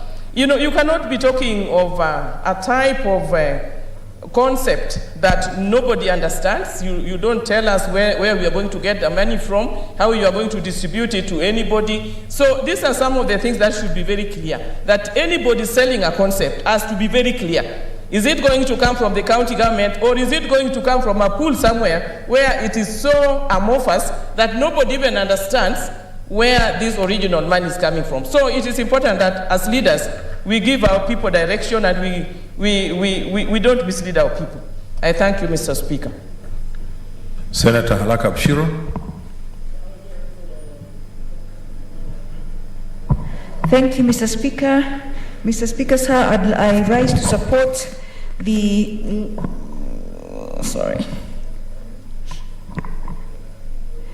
Mr. Speaker, I rise to support this very important legislative framework as sponsored by Senator Zani, and congratulate her for her wonderful work as usual in ensuring that our communities are not left behind as resources are shared or as resources are distributed within our country. Mr. Speaker, as I rise to support this bill and congratulate Senator Zani both for her recognition and award as the best senator in the county, and for the hard work that she has continued and consistently continued to perform in this House, I'd like to say that I'm very familiar with natural resources, and I can confirm that local communities are not priority in some of the benefits that accrue from our natural resources. Mr. Speaker, the county I come from, county of Isiolo, is on the Lapsset corridor. It is supposed to be a resort city. It hosts some of the most unique and rare animals on earth, not just in Kenya, from the gravy zebra to reticulated giraffes and other animals. But I can tell you for a fact, Mr. Speaker, the benefits of these natural resources in northern Kenya do not accrue to the local communities, but get lost in the bigger scheme of things, leaving the local communities impoverished and not even an outside of the help they could have got. Mr. Speaker, from the wind in Marsabit, to the animals in Isiolo, to the animals in the Masai belt, the Amboseli belt, the Narok belt, the communities just watch from afar as others benefit and as they remain poor and outside of the economic framework. So this bill is very timely. This bill is very important to ensure that nobody is left behind as a country makes use of its natural resources. Mr. Speaker, Madam Speaker, this bill has a lot of very good provisions, from the functions of the Commission on Revenue Allocation to the royalties that will be collected, and it gives how these royalties will be collected, to the benefit sharing that is being driven by our counties and by our communities, to the financial provisions and the miscellaneous provisions. This is a very progressive law. That having been said, Madam Speaker, there are certain concerns that I have in terms of just some of the, some of the definitions. For instance, it says affected county or affected community or affected entity, when indeed they're not just affected, they're hosting, they're custodian counties. So words like custodian will give people more ownership as opposed to affected. Because these are not things that affect us. These are things that we have hosted. If it's animals, if it's resources, if it's minerals, we are custodians of it, not necessarily affected by them. So I was hoping, just reading the bill, I was hoping that some of these definitions can be refined to reflect the ownership, to reflect the hosting of these resources and not just being affected by them. At the same time, the organizations are being called affected organizations or affected entities. They're not just affected, they're exploiting entities. I don't know, but this is some of the things that we need to be very decisive about so that then it's very clear who owns, who exploits, who shares, who does what and where. Madam Speaker, there are provisions within this law that the coverage of what the natural resources are, from sunlight to water resources to forest to biodiversity, genetic resources, wildlife resources, industrial fishing and wind. Madam Speaker, this just goes to show just how rich our country is in natural resources. But how is it that so rich yet so poor? We don't add value to our natural resources. It's perhaps exported raw, in its raw form.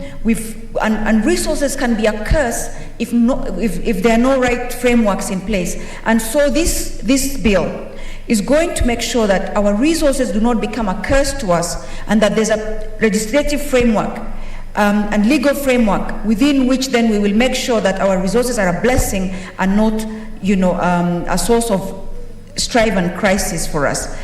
Madam Speaker, this bill again will strengthen devolution.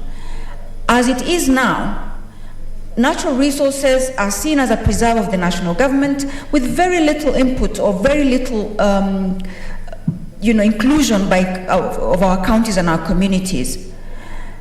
From our community lands to our community forests to our community conservation, everything seems to be managed from the top. This bill then pushes things down to be governed by the local communities and benefits to accrue to local communities in the process, therefore strengthening devolution, strengthening our counties, and making sure that our resources have a sustainability aspect to them because they are managed, owned, and benefited from by our communities and not some more removed entity, so to speak.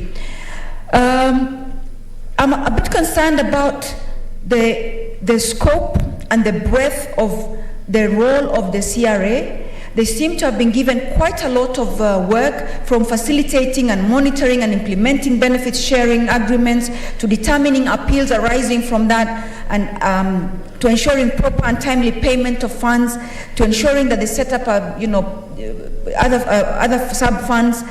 I don't know if they have the capacity or if this bill contemplates adding the capacity of some of the institutions to which a lot of this work has been given, so that then we do not overwhelm the institutions that already have a full plate, so to speak, as they do other things. So that, because the success of anything is not just Madam Speaker, could you please? Madam Speaker, I need your protection. I'm getting a bit... Honourable members, kindly consult in low tones. Thank you, Madam Speaker, for your protection. Madam Speaker, my concern then is that the role of the CRA has been expanded many folds, and I'm hoping that the bill will contemplate strengthening their own capacity to be able to do all this work. Of course, the collection of royalties is being done by Kenya Revenue Authority, which already has the capacity to collect revenues and already does that. But in terms of the role of the CRA, we may want to make sure that we're giving them the right capacity as well. Madam Speaker, another concern I have and is that a lot of times when funds are being created or developed, they haven't really worked in the manner and substance in which they should work. We have the Universal Service Fund that's supposed to take connectivity to hard-to-reach places. It's now in its billions, and it hasn't quite given us the outcomes we had set these funds for. We had the Petroleum Levy Fund. The price of petroleum is going high, yet these funds exist. I don't know in this bill how we are going to make sure that this fund that we're setting up, that the sovereign fund and the futures fund, how will we make sure that they actually do what we're supposed to, the outcomes we want, and they're going to serve the counties and the communities in the manner and substance in which that's contemplated in this bill. That having been said, Madam Speaker, I think these are good things. We need to make sure that we are not just repeating the same mistakes we did with Universal Service Fund, Petroleum Levy Fund, Youth Fund, Women Fund, and all the different funds that we've set up in the past, so that then we are not just doing same things and expecting different results, Madam Speaker. That having been said, Madam Speaker, in terms of the sharing of revenue, this bill is progressive. It includes the monetary benefits that may accrue to the county and the contribution of an affected entity in realizing the same. Each county was supposed to come on board and is supposed to make sure that they establish a county benefit sharing committee. Again, our counties, knowing their capacity, I hope, again, we do have some contemplation and provisions to ensure that the committees have the right and requisite, capacity to do these things. But that having been said, pushing this down to our counties will definitely make sure that we strengthen devolution, we strengthen the capacity, and we provide a framework that is people-run, people-facing, and people-owned, so to speak, Madam Speaker. Madam Speaker, I come from the conservation sector. 70 to 80% of our biodiversity, 70 to 80% of our natural resources, be they forest resources, be they fauna and flora, they are hosted by our communities and are hosted in our counties. That having been said, everything that's accruing goes to the center. And this center needs then to start devolving some of these resources to ensure that the local communities that are bearing the brunt of hosting these natural resources, bearing the brunt of the human-wildlife conflict, for instance, in the cases of places like Isiolo, where we host wildlife, and places like, Masai land, Samburu land, and places such as, such as the Amboseli belt, that are compensated, not just for the conflict, but also as owners of these resources. So I am supportive of this bill. It's a very good step in the right direction with regards to pushing the resources to the communities and ensuring that the communities that host and actually look after these resources benefit and are therefore able to have ownership of the same. This bill also has a provision for establishment of the Natural Resources Royalties Fund, which shall vest in the Commission, it says. And there shall be funds paid into the, I have mentioned already my a little bit of observation with funds and how we then need to make sure that there are mechanisms in place for managing the funds, to sub-grant it or to ensure that it's well managed, and the governance structure of these funds will ensure that the right outcomes are achieved by our communities, Madam Speaker. Madam Speaker, that having been said, one thing I really like about this bill is the responsibility it gives to the individuals within our communities and our institutions, where a body corporate is found guilty of an offense under this act. Every officer of that corporation is deemed to have committed the offense.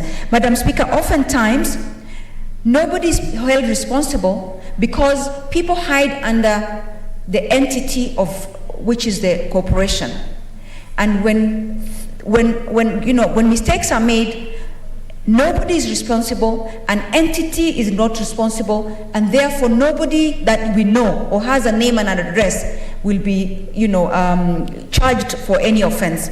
And therefore, this I think is very progressive. Now officers would know they must do the right thing, because it's not just the entity or the corporation, it is individual responsibility and accountability that's demanded by this framework. So, Madam Speaker, with those few remarks, I support this bill and look forward to its implementation. And I'm very happy because I know a county like Isiolo, where I come from, where we host wildlife, where we host natural resources, be they water resources or be they forest resources, natural forest resources. I'm sure communities that had been neglected and had been left out of the economic mainstay of that particular region will definitely be included, and therefore I am supportive of this bill and congratulate once again the senator who has proposed this bill. Thank you, Madam Speaker. I support. Thank you, Senator. Senator Malaki Charles Ekal, Senator for Trucana. Yeah, thank you, Madam Speaker, for giving me the chance also to congratulate Honorable Dr. Zani for this particular bill. And I support the bill from the beginning, and I hope that it's going to see the light of day, as other honorable members have said. A natural resource is a God-given resource in a particular locality. And as such, it should benefit the people who live in that particular locality. Unfortunately, lots of the resources of this country are taken by others. The local community is usually left without any support at all. They do not gain much from these local resource. So it's very unfortunate that things like that happen. You would think that local resource should actually support the people of that particular locality, and their lives and their living conditions should rise, should go to the top. Unfortunately, that does not happen. Now, a lot of what I want to say has been said already by other honorable members. Dr. Zani already spoke on it, Wamatangi already spoke on it, so I'm going to speak about a special locality. I'm going to speak about a special county, and that is Trucana County. Madam Speaker, you realize that this year, Trucana County was rated as the poorest county in the country. That is very unfortunate and very unfair, in that this is one of the most endowed counties in the country, pretty rich, but unfortunately the resources in Trucana are poorly managed and usually go to others that do not come from that locality. Usually such resources are exploited by others from other parts of the world, other parts of the country, and the locals are just left in dire need. That's why Trucana is rated as one of the poorest. Trucana County, right now, as we speak, people mine gold, oil is being found there, sand, rocks, charcoal, electricity, and so on. All these are found in Trucana County. So you would think that a country with so much riches like that should also be featuring well and not be counted as one of the poorest. As I said, these natural resources are poorly managed, and so they do not actually benefit the locals of that particular county.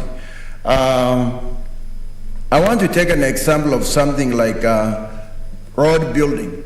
There are some roads that are being built in Trucana today, and those roads are actually exploiting the Trucana people, because if the soil is Trucana, if the Maram is Trucana, if the sand is Trucana, what is it that they bring to Trucana? What is it that they are being paid for?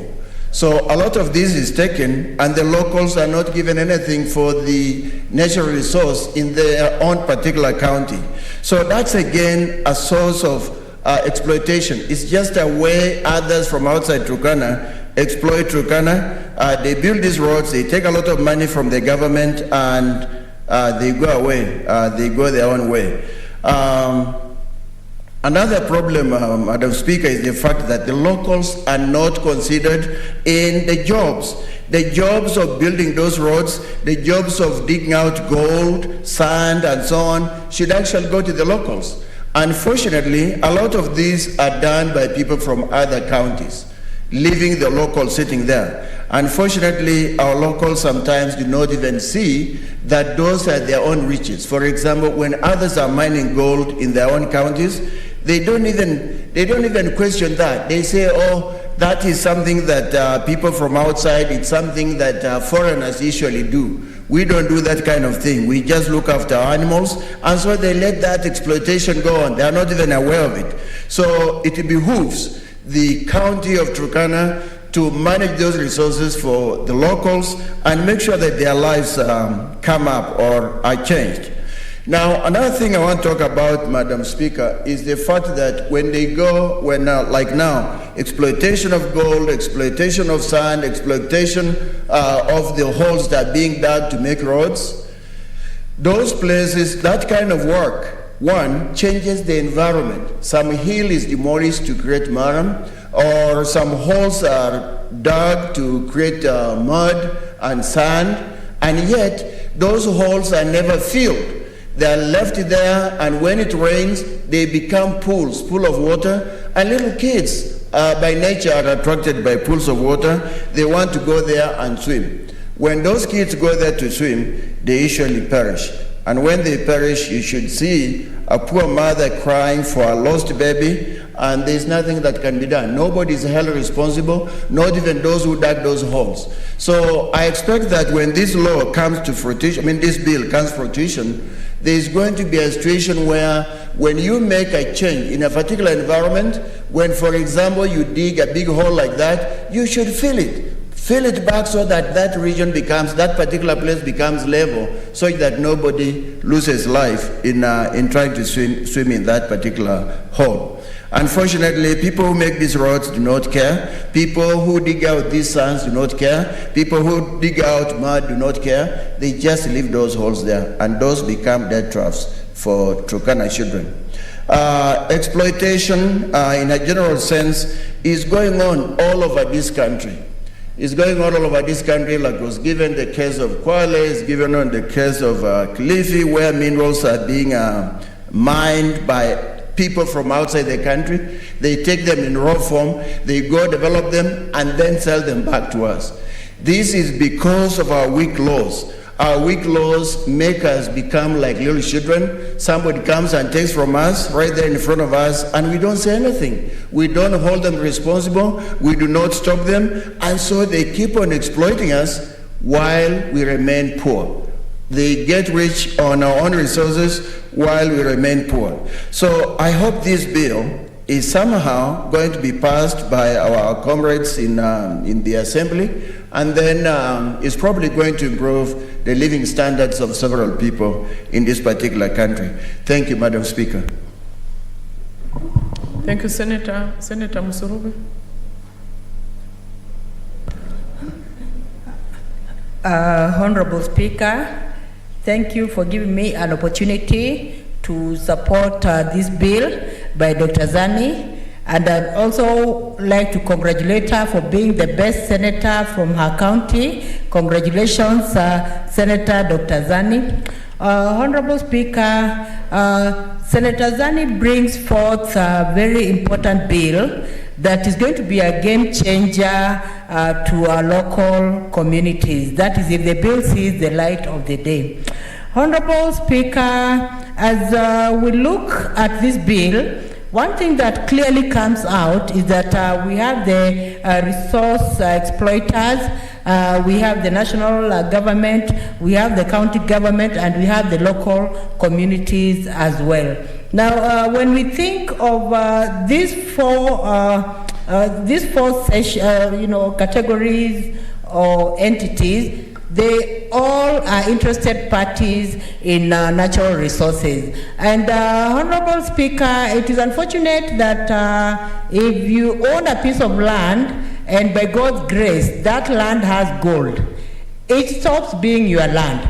Because there are usually very many interested parties. People will arrogate themselves, that land of yours, and within no time you'll find yourself displaced. And sometimes it is a very harrowing moment for an individual who has found himself in such a situation and his family. Now, what am I trying to imply? I'm implying that when it comes to natural resources and you have them on your farm, It is a golden opportunity, but even though it's a golden opportunity, you need to benefit from it. In fact, you need to be the first beneficiary, Honorable Speaker. I have seen cases, and I've had cases even in a local media that are running around about a gold mine in Kakamega County, where I come from, and what is being featured is really tormenting to the mind, because you find that graduates from Kakamega County who are jobless, they have no job at all, they find themselves digging the gold, they find themselves now getting into the mining industry for lack of, not having an income. But if the gold is there, they will not benefit really directly from it. So when you're talking of exploiters of natural resources, it is unfortunate that the exploiters of natural resources work as exploiters. They really exploit the local people who are the rightful beneficiaries of the resources.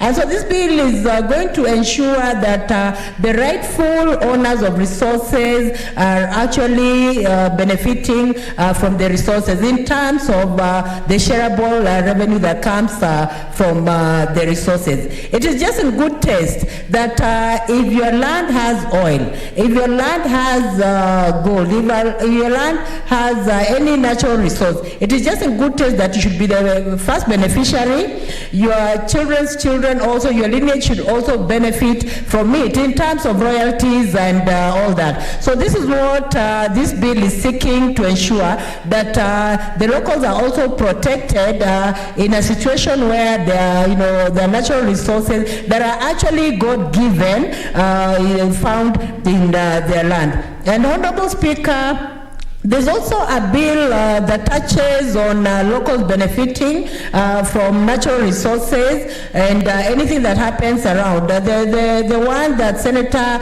Gideon Moi brought on forth, it also speaks on this, that when it comes to when it comes to natural resources and any benefits, then the locals should have a percentage, Honorable Speaker.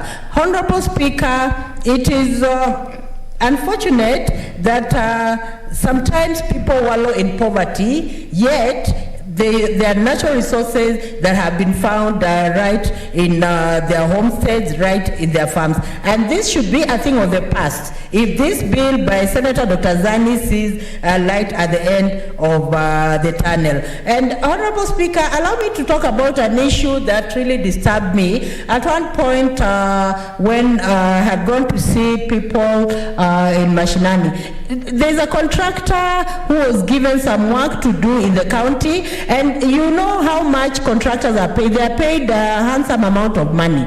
Now he was actually contracted to put to whatever a road, to construct a road. It is unfortunate that I saw with my own two eyes a lorry going from Maram in a family home, and they extracted a lot of maram from that family, and each lorry, the owner of the land was being paid 500. Each lorry that was carrying the maram, and yet this contractor is being paid a lot of money for maram. Eventually what happened, that family was left with a hollow, not even land, Honorable Speaker, not even land that you can say that this family can cultivate and get maize and all that. So the land was gone, so the owner was left with a hole that that cannot help him. It cannot help the family. It cannot help the county government. So, Honorable Speaker, I'm happy about this bill that Senator Dr. Zani has brought forth. That there's a clause that talks about making sure that there's sustainability in natural resources. Because if you take maram from our family land,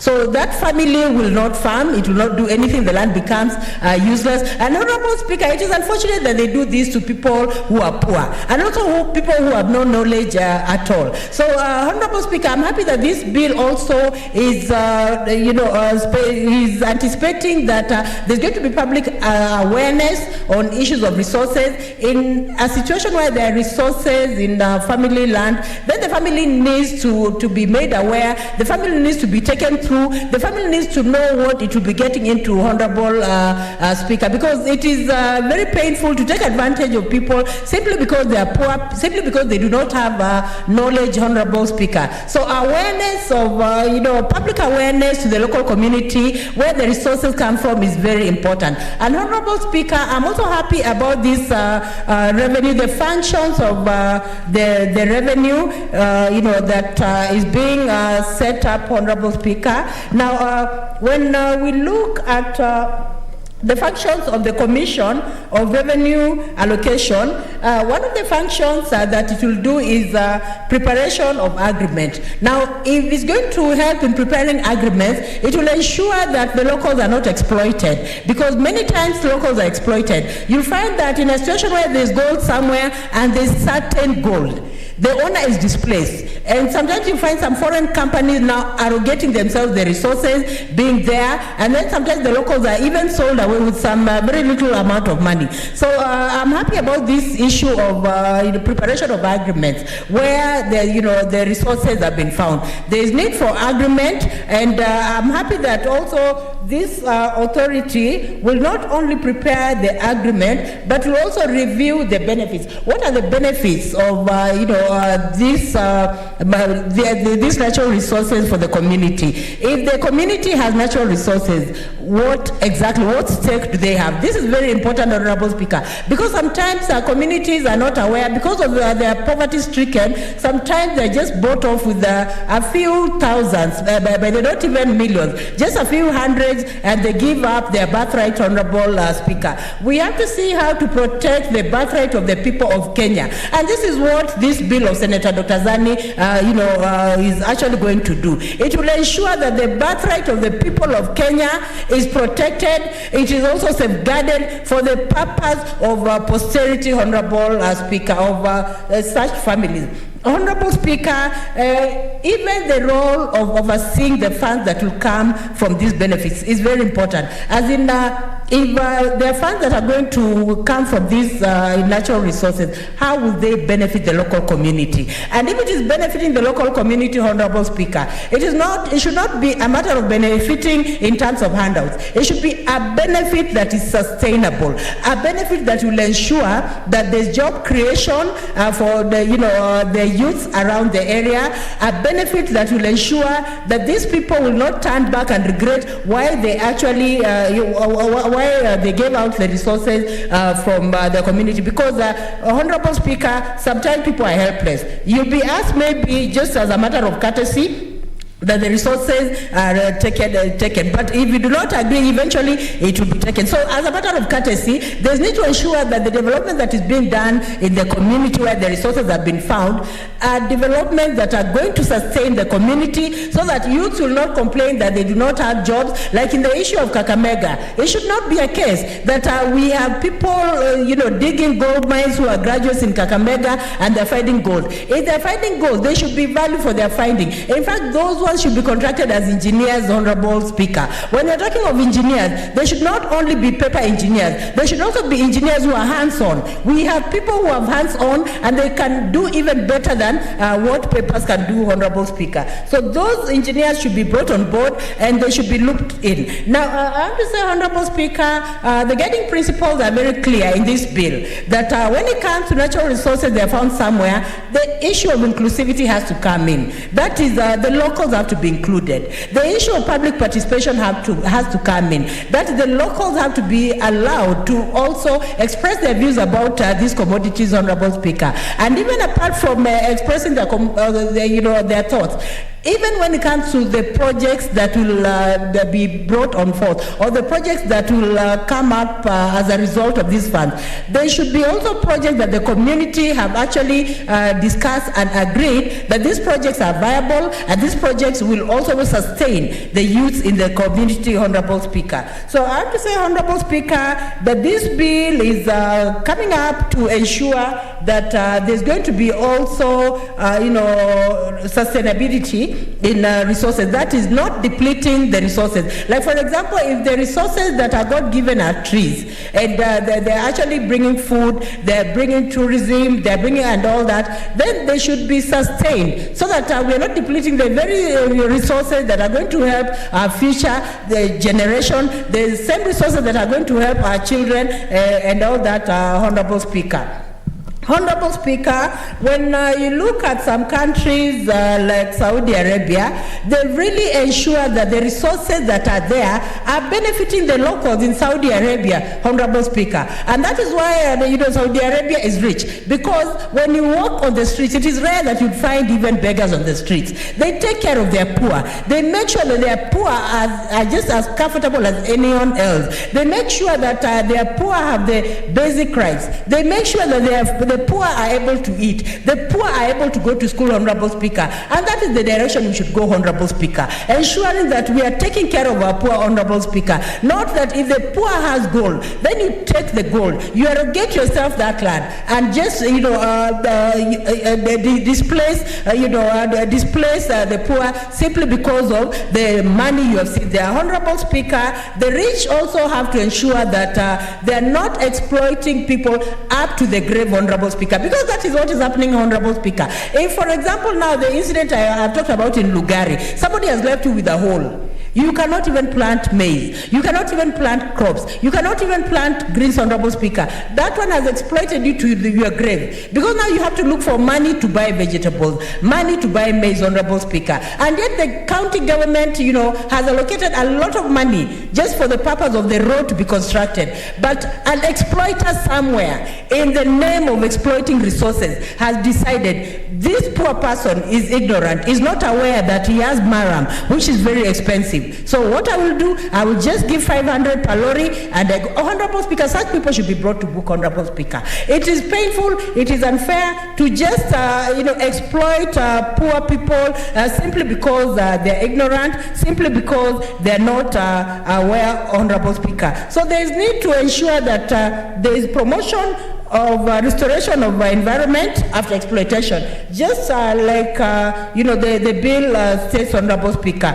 And there's need also, according to this bill, the authority also will endeavor to build capacity of local communities, and it is important that the local communities are involved. I'm happy that 5 people from the local communities will also be among the community, among the people on the board who will be discussing on the benefits of the revenue sharing that come as a result of the natural resources. Now, these 5 people are important because they are the ones to be used also to build capacity of the real local person, because most of the time you'll find that when it comes to information dissemination, sometimes it does not reach the common man. Sometimes people just gossip, we've heard this is what is happening, the county government is doing this and all that. Now the county government needs to be brought to task so that in case natural resources are identified in the counties, those 5 people who are taxed, those 5 people who are actually brought on board by the community should be enlightened on, on the natural resources,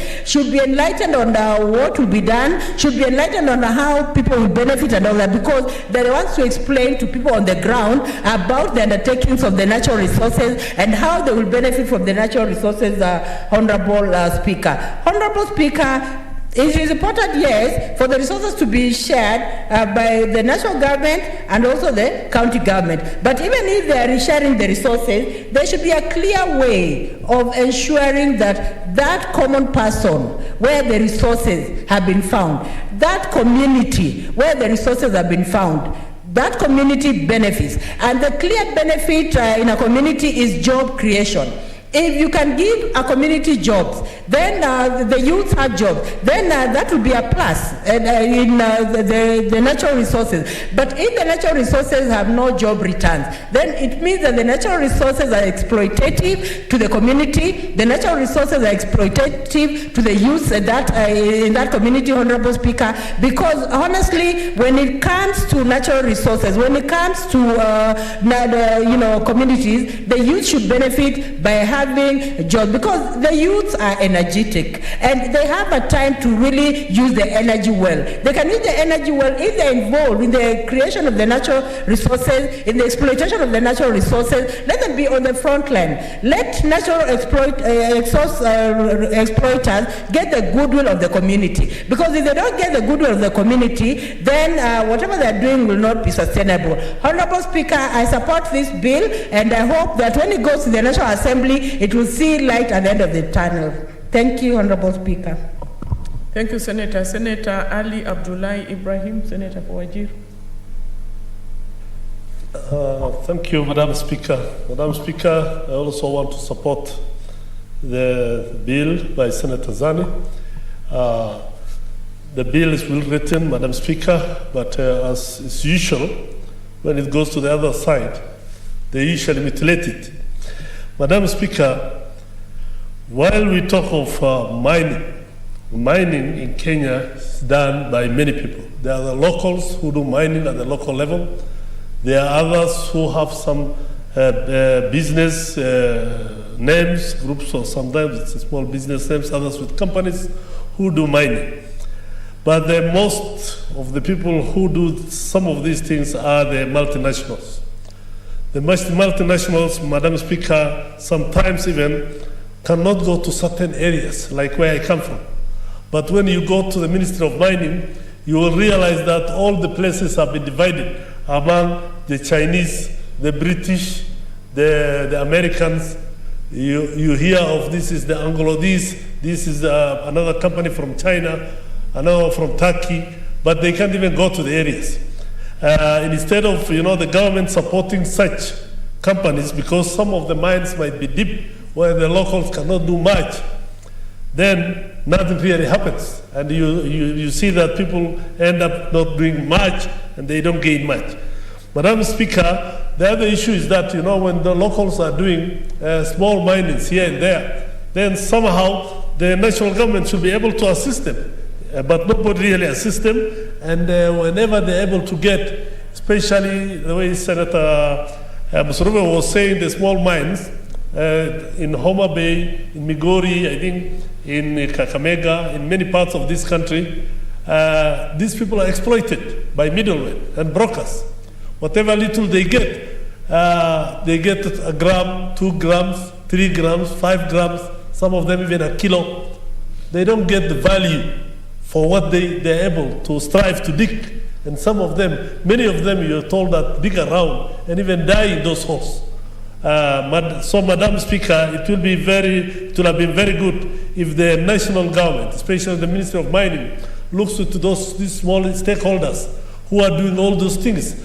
As I think, who was that senator, one of the senators, I think Chariot, was talking about Goldenberg and how it came about. People are bringing gold from Ethiopia, bringing gold from Congo, and then they were exploiting here. And a lot of people were exploited, and a lot of scandals happened. But if we're able to help our local, small, gold diggers from Pokot, from every part of this country, and you have a central organization which is able to help them, then something could have come out of it. But unfortunately, we just look at the big companies and the multinationals who are just out there to exploit everybody. Like the way we are told in Kwale and what happened in Turkana. If you look at what happened in Marsabit, there have been wars literally for, people, the local communities and those organizations which were doing the wind power in Marsabit for a long time.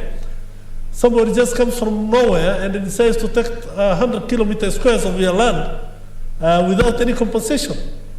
And the power comes all the way from there to Suswa, and the people who live around that area don't even have power. That's not fair, and that's not right. And when people went to court and complained about these issues, everything was thrown out. Because these are poor people, and they could be bulldozed. In certain areas, the local leadership is corrupted, and therefore the small timers cannot get anything. Madam Speaker, if you have heard, and everybody in the world has heard about the issue of pirates in Somalia, why did that one come about? It's because of industrial mining. Fishing for trawlers from all over the world coming to exploit their ocean. So they were forced to become pirates and chase these guys away. But what happened? Everywhere in the world, the big powers have come to those areas, and all those trolleys are there exploiting everything. And you can't, the locals there cannot get. So internationally, you can see what mining can bring about. It brought about pirates who could create a lot of problems and cause a whole mess in the Indian Ocean. So these issues should not be underrated. The local communities in our context should be assisted.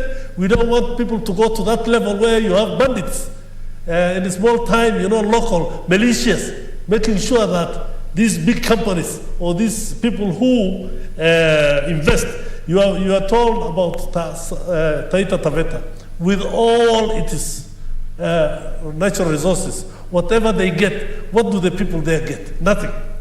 You hear of big rich people collecting all the rupees from there, and the people there don't have anything. Others have gold mines there. Others have closed all the big areas, having ranches and hotels when the people, the locals are suffering. This is everywhere, Madam Speaker, and in the long run, in some areas which people think are nothing, they have nothing now. When they hear that the gold has been discovered in somewhere in Wajir, or petrol has been discovered in somewhere in Wajir, nobody wants to go there now. But when you hear about these issues, you will hear the whole of Kenya going there. And what will the people react? The people in Wajir will react in a negative way. And that is what will cause problems in this country. The resources we have now, if they're used proper, to try and exploit the natural resources in all counties, then something good will happen. We have giraffes, which are nowhere in the world in Wajir. We have the hyenas in Garissa, but they are not exploited proper. No tourists are taken there because you are told this is a security area, insecure. So how will that insecurity end if the locals are not encouraged to try and make use of their local resources? That is the only way these local people can benefit from their local resources. Madam Speaker, where I come from Wajir North, on the border of Kenya and Ethiopia. People come all the way from Ethiopia to come and exploit some of the trees we have there. We have some hard trees there on our hills, on the borders there. All of them have been cut down, taken to Ethiopia.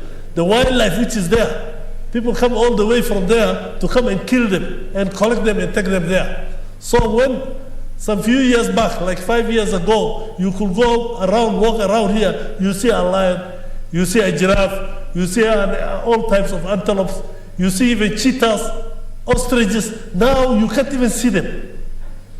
You can't even see them because they have all been killed, and the Ministry of Wildlife is not doing anything because nobody cares about this wildlife. This is, in some areas, they are all living Wajir North and they are coming towards Marsabit because in Marsabit Mountain, they are being taken care of. And people go, from there they go to Isiolo, where there are, game reserves and game parks. So, but in other times, you could see even elephants coming all the way from Isiolo to those areas. But now they can't, because these animals are very bright and they know where they are not safe, they will not go.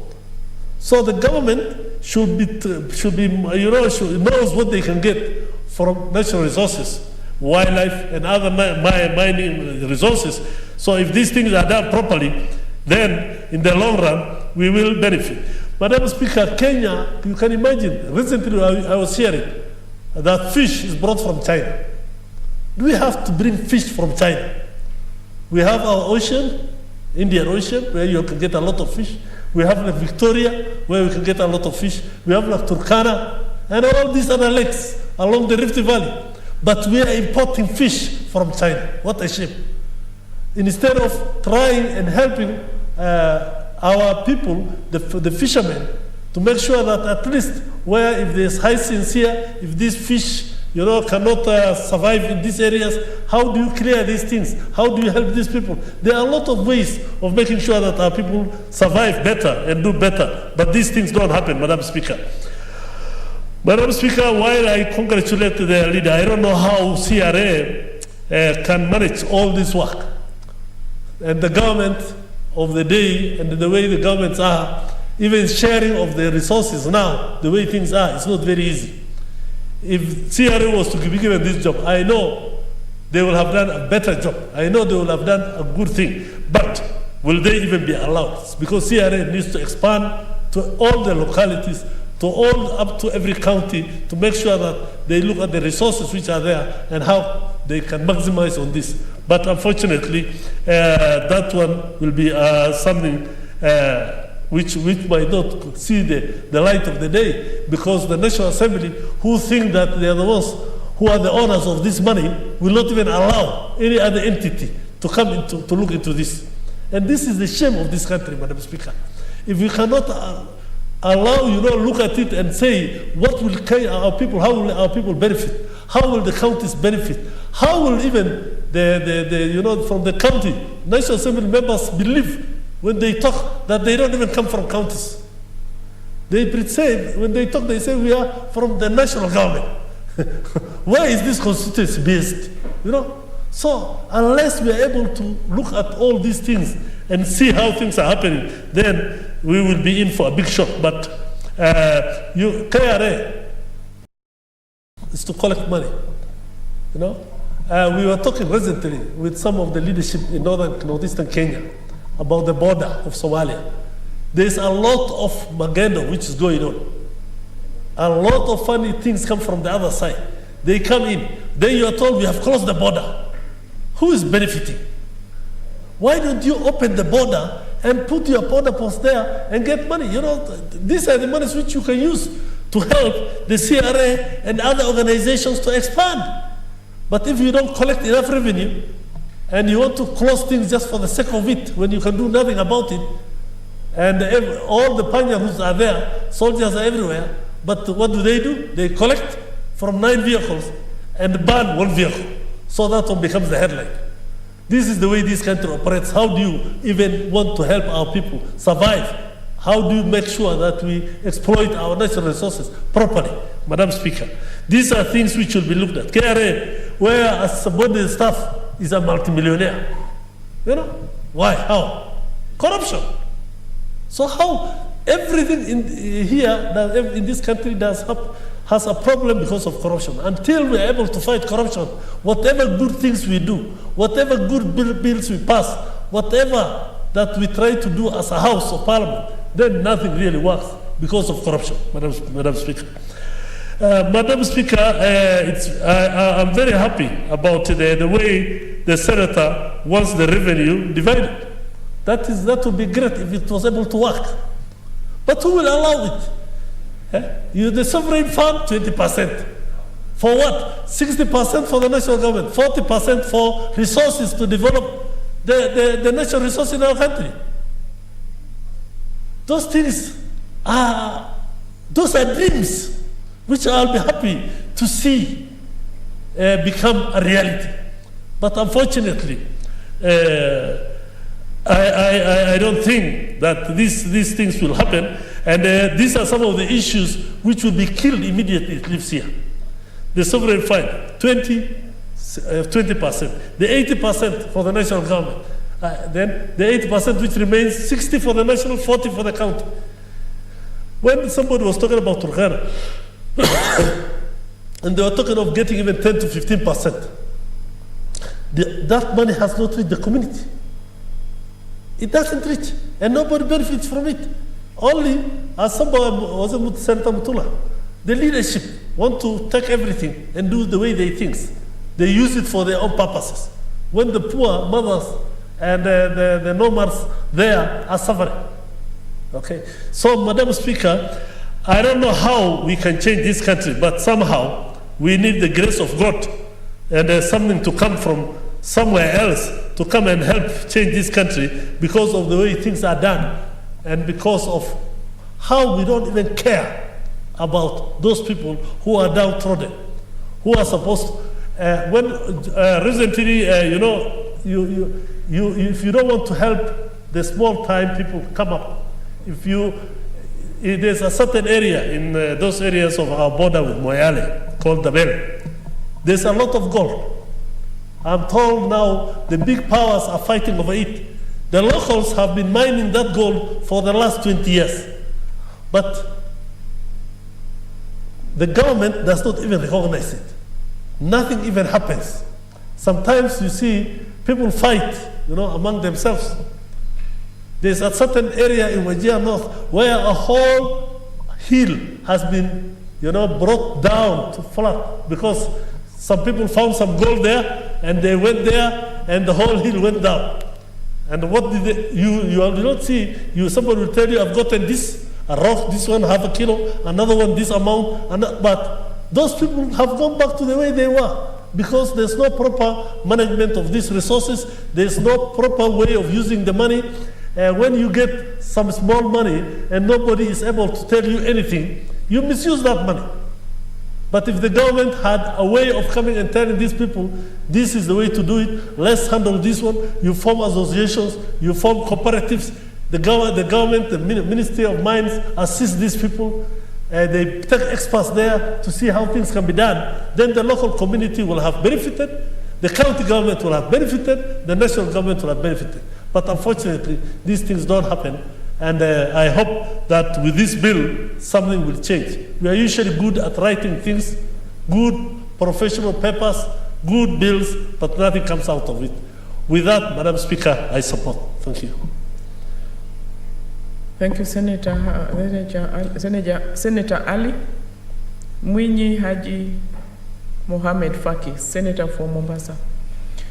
Asante Bi Speaker kwa kunipa fursa hii kuchangia mswada ambao umeletwa bungeni na Senator Zani. Mheshimiwa Speaker, kwanza ningempongeza dadangu Senator Zani ambaye ni seneta mahiri na anafanya kazi ya kuonekana. Senator Zani tuliingia chuo kikuu cha Nairobi mwaka 1987 wakati yeye anafanya degree ya sociolojia na mimi nafanya degree ya sheria. Kwa Mheshimiwa Speaker, nampongeza kama mwanafunzi mwenza na namtakia kila laheri katika kazi zake za useneta. Mheshimiwa Speaker, mswada huu wa ugawavi wa rasilimali asili faida ni muhimu sana katika nchi yetu ya Kenya, Mheshimiwa Speaker, kwa sababu mali ya asili zimetapakaa nchi nzima. Kwa hivyo mswada huu utasaidia pakubwa, Mheshimiwa Speaker, kuhakikisha kwamba jamii zinazoishi maeneo ambayo kuna mali hizi za asili wanapata na wao kitu ili kuwasaidia kuboresha maisha yao. Mheshimiwa Speaker, wenzangu waliotangulia kuzungumza wamezungumzia mbuga za wanyama pori, wamezungumzia madini mbalimbali kama vile mafuta eneo la Turkana, dhahabu eneo la Kakamega na kwengineko, madini ya mawe meusi yani coal kule Kitui na madini tofauti tofauti. Mheshimiwa Speaker, madini ya mbalimbali ambayo yanapatikana katika kaunti ya Taita Taveta. Zote hizi Mheshimiwa Speaker zimezungumziwa na utaona kwamba sehemu zote hizi hakuja kuwa na njia yoyote ambao wale wenyeji wataweza kupata angalau na wao ruzuku kutokana na mali haya. Mheshimiwa Speaker, sehemu nyingi ambazo mali hizi zinapatikana kumetokea sasa umaskini mkubwa na wengi wanalalamika kila mara ili kuhakikisha kwamba kuna usawa baina ya yule mwekezaji na wale ambao wanahusika na madini yale. Mheshimiwa Speaker, kule kwetu Mombasa madini makubwa tuliyoko nao ni bahari. Na inasikitisha kwamba kwa sasa hakuna chochote ambacho kinatoka kutoka kwa bahari bandari ya Mombasa, bandari ya Kilindini kuja kwa wakazi wa Mombasa. Mheshimiwa Speaker, zamani bandari ilipoanza kujengwa, jamii za Ochangamwe, jamii za watu wa Likoni walikuwa wanapewa royalties kila mwaka. Wazee walikuwa wanaitwa kila mwaka na wanakwenda kupewa royalties zao kutokana na matumizi ya bandari hili. Lakini hao Mheshimiwa Speaker, baada ya uhuru mambo yao yote yalikufa. Mheshimiwa Speaker, uwanja wa ndege wa Moi ulipojengwa, vile vile pia jamii husika ambazo ilikuwa ni jamii zetu wa Changamwe ziliweza pia kuwa zinalipwa royalties mara kwa mara kwa matumizi ya ardhi ile kwa kujengwa uwanja wa ndege. Lakini Mheshimiwa Speaker, hayo yote yaliondoka wakati tulipopata uhuru mwaka 1963. Mheshimiwa Speaker, hivi ninavyozungumza ni kuwa hata watoto wetu kupata ajira katika Moi International Airport ama bandari ya Mombasa imekuwa ni dhiki, kwa sababu nafasi zile zinatangazwa kitaifa na sisi kama wenyeji, Mheshimiwa Spika, hatupati ile asilimia yetu ya tunayotakana kupata kulingana na sheria ambayo imepitishwa na Bunge. Kwa hiyo Mheshimiwa Spika, mswada huu utasaidia pakubwa kuondoa yale malalamiko ambayo wananchi katika kila jamii wanayo kuhusiana na matumizi ya madini yao. Mheshimiwa Spika, hapo nyuma mwaka jana kulitolewa judgment ya watu wa eneo la Bangladesh, ambapo pale kulioanzishwa kiwanda cha kutengeneza betri, ambapo wengi waliathirika na madini ya lead ambayo walikuwa wanatokana na kiwanda kile. Mheshimiwa Spika, watu wengi wameweza kupoteza maisha, wengine wameumia, hali ambayo imewafanya kuwa hawataweza kufanya kazi zao kama kawaida. Kwa hiyo Mheshimiwa Spika, viwanda pia vinavyoanzishwa vinasaidia pakubwa kudhulumu haki ambazo wananchi wangeweza kupata kama ingekuwa sheria inafuatwa. Mheshimiwa Spika, tunapozungumzia kwa mfano viwanda vya simiti vinatumia madini ya klinka, ambayo klinka pia ni madini hatari kwa maisha ya binadamu. Tumeona pia katika eneo la Mikindani, Mheshimiwa Spika, masuala haya ya klinka yameweza kuibuka, na nyumba nyingi katika mtaa wa Owino Uhuru katika eneo la Jomvu Kuu sub county wameweza kuathirika, Mheshimiwa Spika, kwa madini kama haya, lakini jamii ama community ama wawekezaji wale hawatoi chochote katika jamii ya watu wale. Kwa hiyo Mheshimiwa Spika, mswada huu utaweka mfumo maalum ambao utasaidia kutoza asilimia fulani ya mapato, ili wale ambao wameathirika na madini na rasilimali kama zile waweze kusaidika.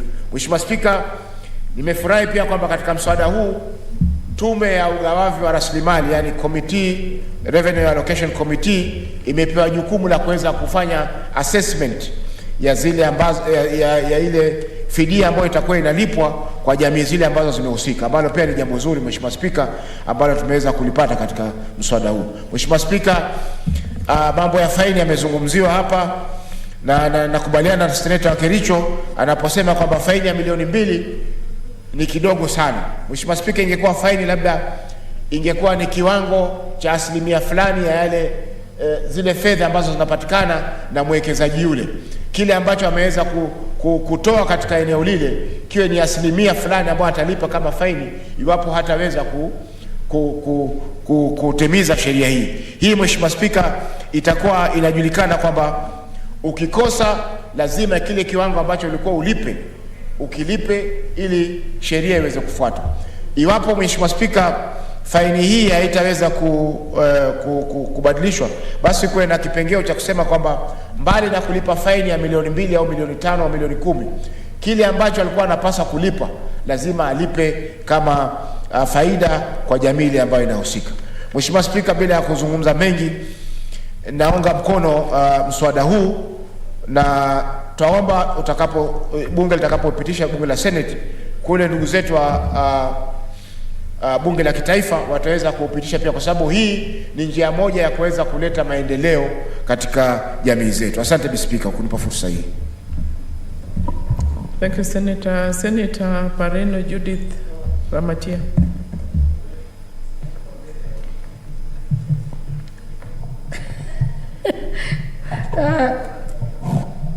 Honorable Madam Speaker, I support Senator Zani on this. Very encouraging issues coming out. And Madam Speaker, issues of resources in this country is what brings, division of resources in this country is what brings a lot of friction, a lot of times. Because sometimes, a lot of times, others feel that they are being left out when it comes to sharing these resources. So this bill will definitely help us to bring not just harmony in terms of how we are handling our resources, but harmony amongst ourselves as Kenyans, so that we feel we belong, we feel we can share, and none is going to be left behind. Yesterday we had regulations that are being developed which are still being handled by the committee of my chair, who has just been talking, Senator Faki, where I sit, on issues of equalization fund. And these issues came about because we are saying there are people, we are not equal. There are people who have been left out of sharing of resources for a very long time since independence. And that is why these communities or these sections of the Kenyan population came out to assert themselves, not from anywhere else, but from the Constitution itself. So that they are heard, so that they are considered, so that they also share like everybody else. So now over 10 years, it's going to 20 years, it's going to go to 30 years, we have not yet addressed the issue of how we are sharing resources in this country. We have not even brought to par those ones that have been left behind so much that they had to assert themselves in the last Constitution of 2010, so that then we all feel we are now at the same level and we can move forward together. So many, a lot of sections in this country, a lot of areas are not developed, while others are overdeveloped. I don't know whether it's something like overdevelopment because technology is coming in every other day with new things. But I think this bill can be a blessing to those that feel that the resources have not been shared in the right manner. I am happy that the devolution has come in to bring us somewhere. I can't even imagine how it was before this devolution, because at least now there's something from the national cake that is coming down to the counties. But we still have so much to be done. Madam Speaker, the other day I had a statement where a section of people around an area called Kipeto area actually wrote a memo to me saying that we have these wind power projects that are being developed around our areas, but not even a sweeper is employed in that area. So you import labor from elsewhere, inclusive labor that is not even expertise, inclusive the very minimal but uplifting jobs that the locals can do. So it is time that when there is a project in an area, can it benefit, yes, the whole country, because it's probably a national project, but yes, the people that live just next. You cannot dig from the land that is there, get the resources that is there, and then they see nothing out of the returns that come out of it. I think this will help us to bring people together, to integrate this society, to make sure that we feel that everybody's being taken care of, not feeling like a resource is being taken from one area to another, and the other area is benefiting, while this particular area where you're getting that resource is not benefiting. I want to talk about two areas specifically, if I may refer to Kajiado, because that is where I understand more. We have at one point had a very big dispute in the East African Portland Cement, where there is so much raw material that is being used from that area where I come from. And we have a lot of plants. And one day the company was just going under, like almost going under, and they decided to sack everybody. When we even came to check who has been sacked and how much percentage of each community is there, we were shocked to learn that there are areas where there is no representation at all, even in employment. So it is time that people cannot marginalize even in employment those ones that are there. You know, they should be giving their own quota so that they belong, they feel like they belong, and that they can even own those projects that are run in the country, and because they feel they own, they will always take care of it. Madam Speaker, it is sad if we have to keep talking about resources, and those resources are gotten out of us, probably if it is land, the land resource, and those that live in that land cannot benefit.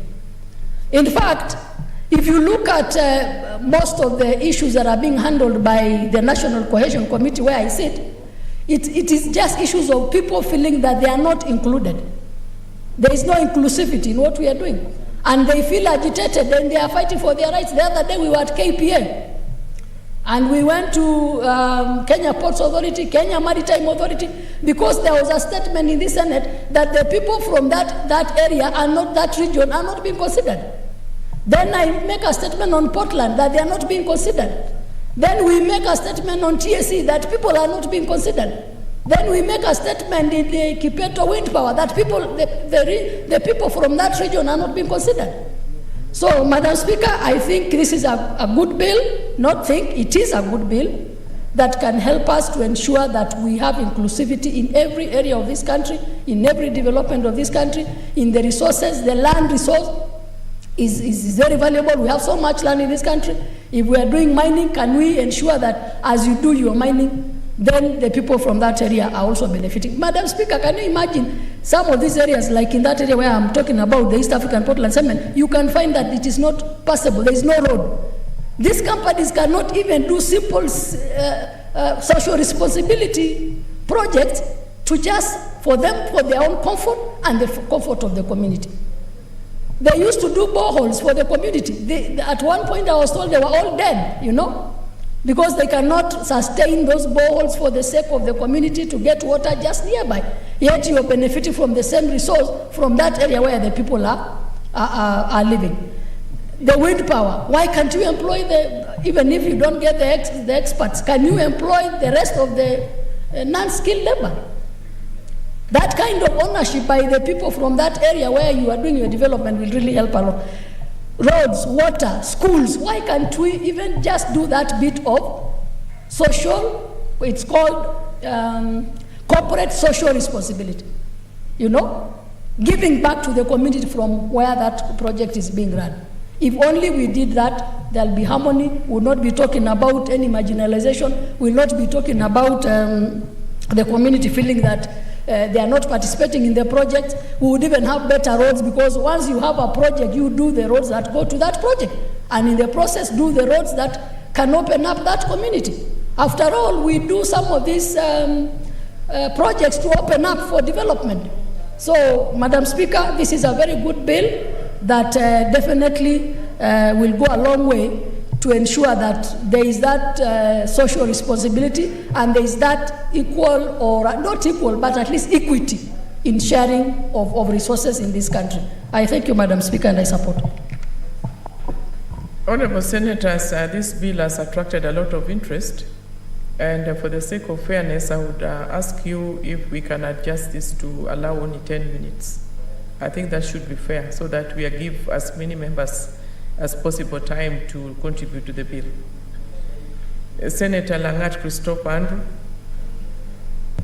Okay, thank you, Madam Speaker, for giving me this chance. First, I would like to thank Senator Dr. Zani, for actually bringing up this very important bill at this particular point of time. First, I would like to say that this bill, right from the onset at the preliminary level, has really opened up our minds and our eyes concerning the details of this particular bill. I'm very much happy because of even the definition of some very contextual terms, especially when it comes to affected county, affected entity. It is so clear that who are we dealing when it comes to particular exploitation of resources in a particular place. Remember, Madam Speaker, that majority of the people in this country owns land, but the government has not given them title deeds. And more often than not, you can say that wherever these particular very important resources are found, it is possible to get wrong owners of land to benefit from these particular resources than the actual owners. So I want to say that this particular bill will provide a clear framework that will support the utilization of resources in various counties. First, I want to say that this bill will provide solution to several conflicts wherever there are some very important resources ranging from small ones, such as water resources, minerals in Turkana and other parts of North Rift, and the rest of these places, wherever these particular resources are prospectively discovered, what normally follows very closely conflicts. So the way this particular bill has been structured, it will naturally provide solution to conflicts between exploitation of resources by the national government and the county government. And also it will provide solution of conflicts between even county government or any government and the locals or the people who are living in particular area. Remember the conflicts that have been all over, whereby the locals sometimes think that the exploitation or utilization of resources in their areas will only benefit the national government. For example, when we were in Taita Taveta one time, trying to resolve human-animal conflicts, we realized that people in Taita Taveta, most of the land, almost 3/4 of Taita Taveta, is animal national reserves, and those animals do not benefit people of Taita Taveta in any way. In fact, more often than not, you find that those animals, wherever they are in conflicts with human beings living in Taita Taveta through the destruction of their livelihoods in terms of animals and crops, the most disadvantaged entity mostly are the residents of Taita Taveta and the surroundings. So I'm saying that the moment these particular resources are shared effectively the moment the revenue is shared effectively between the county governments and the national government, the people from those particular areas will see the importance of these particular resources and they will be able even to protect them. An example is when we were in Samburu. We saw some national reserves, animal reserves, which the owners actually benefit the locals through community development, CSRs, social responsibility projects. You find that in those particular places, there is a lot of harmony between the owners of the resources, the management of the resources, and the locals.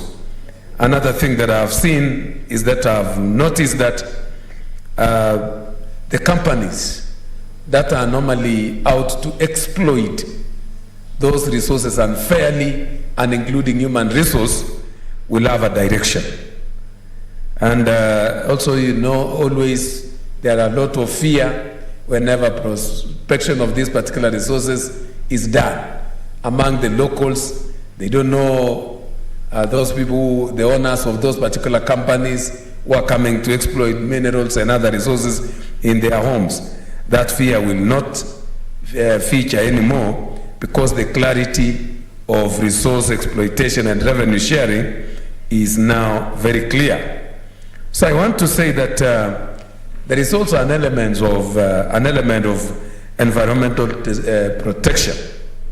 Currently, before this particular bill comes out, if you go to places where these particular resources are being harvested or exploited, the environmental degradation can be seen, and it is getting worse and affecting the locals through pollution in one way or another.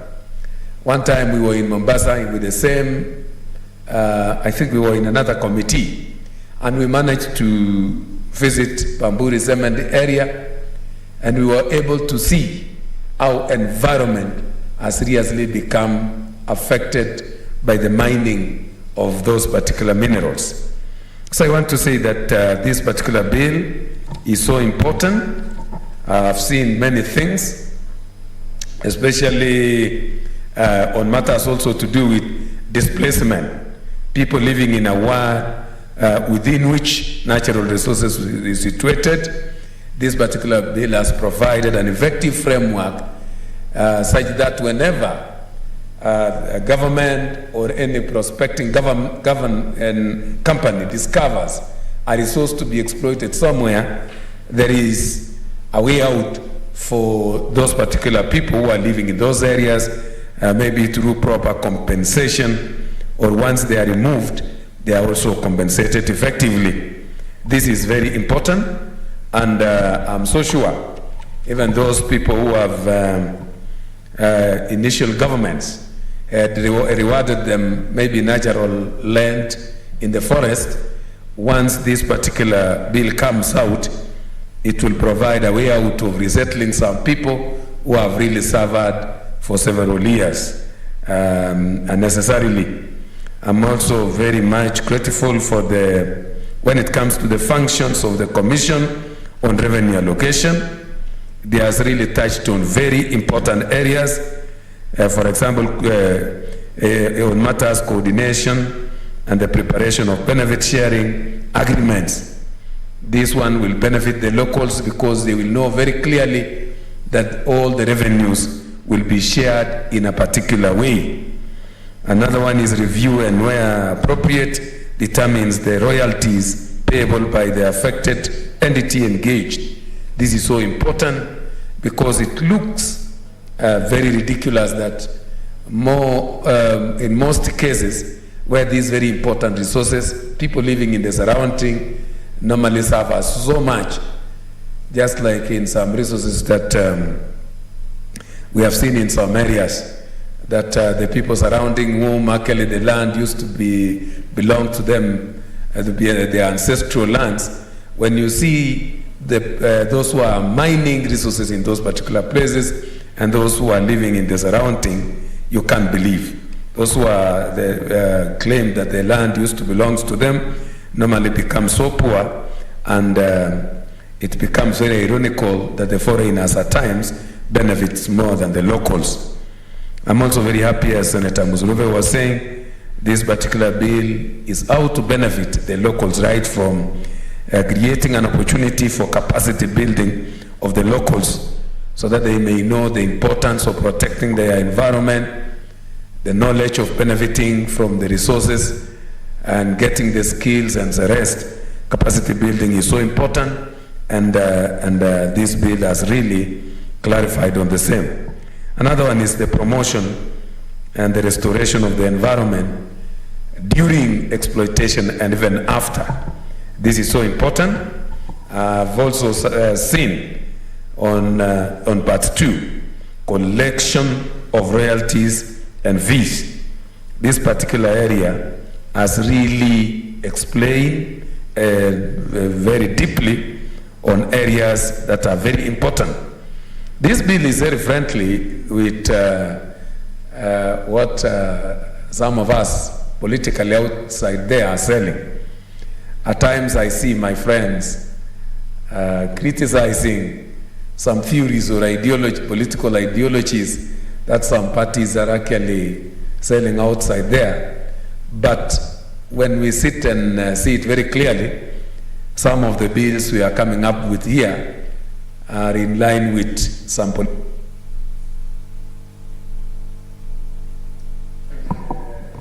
Your time is up. It's not because you're touching on some theories. So just just 1 minute for you to conclude. Yes.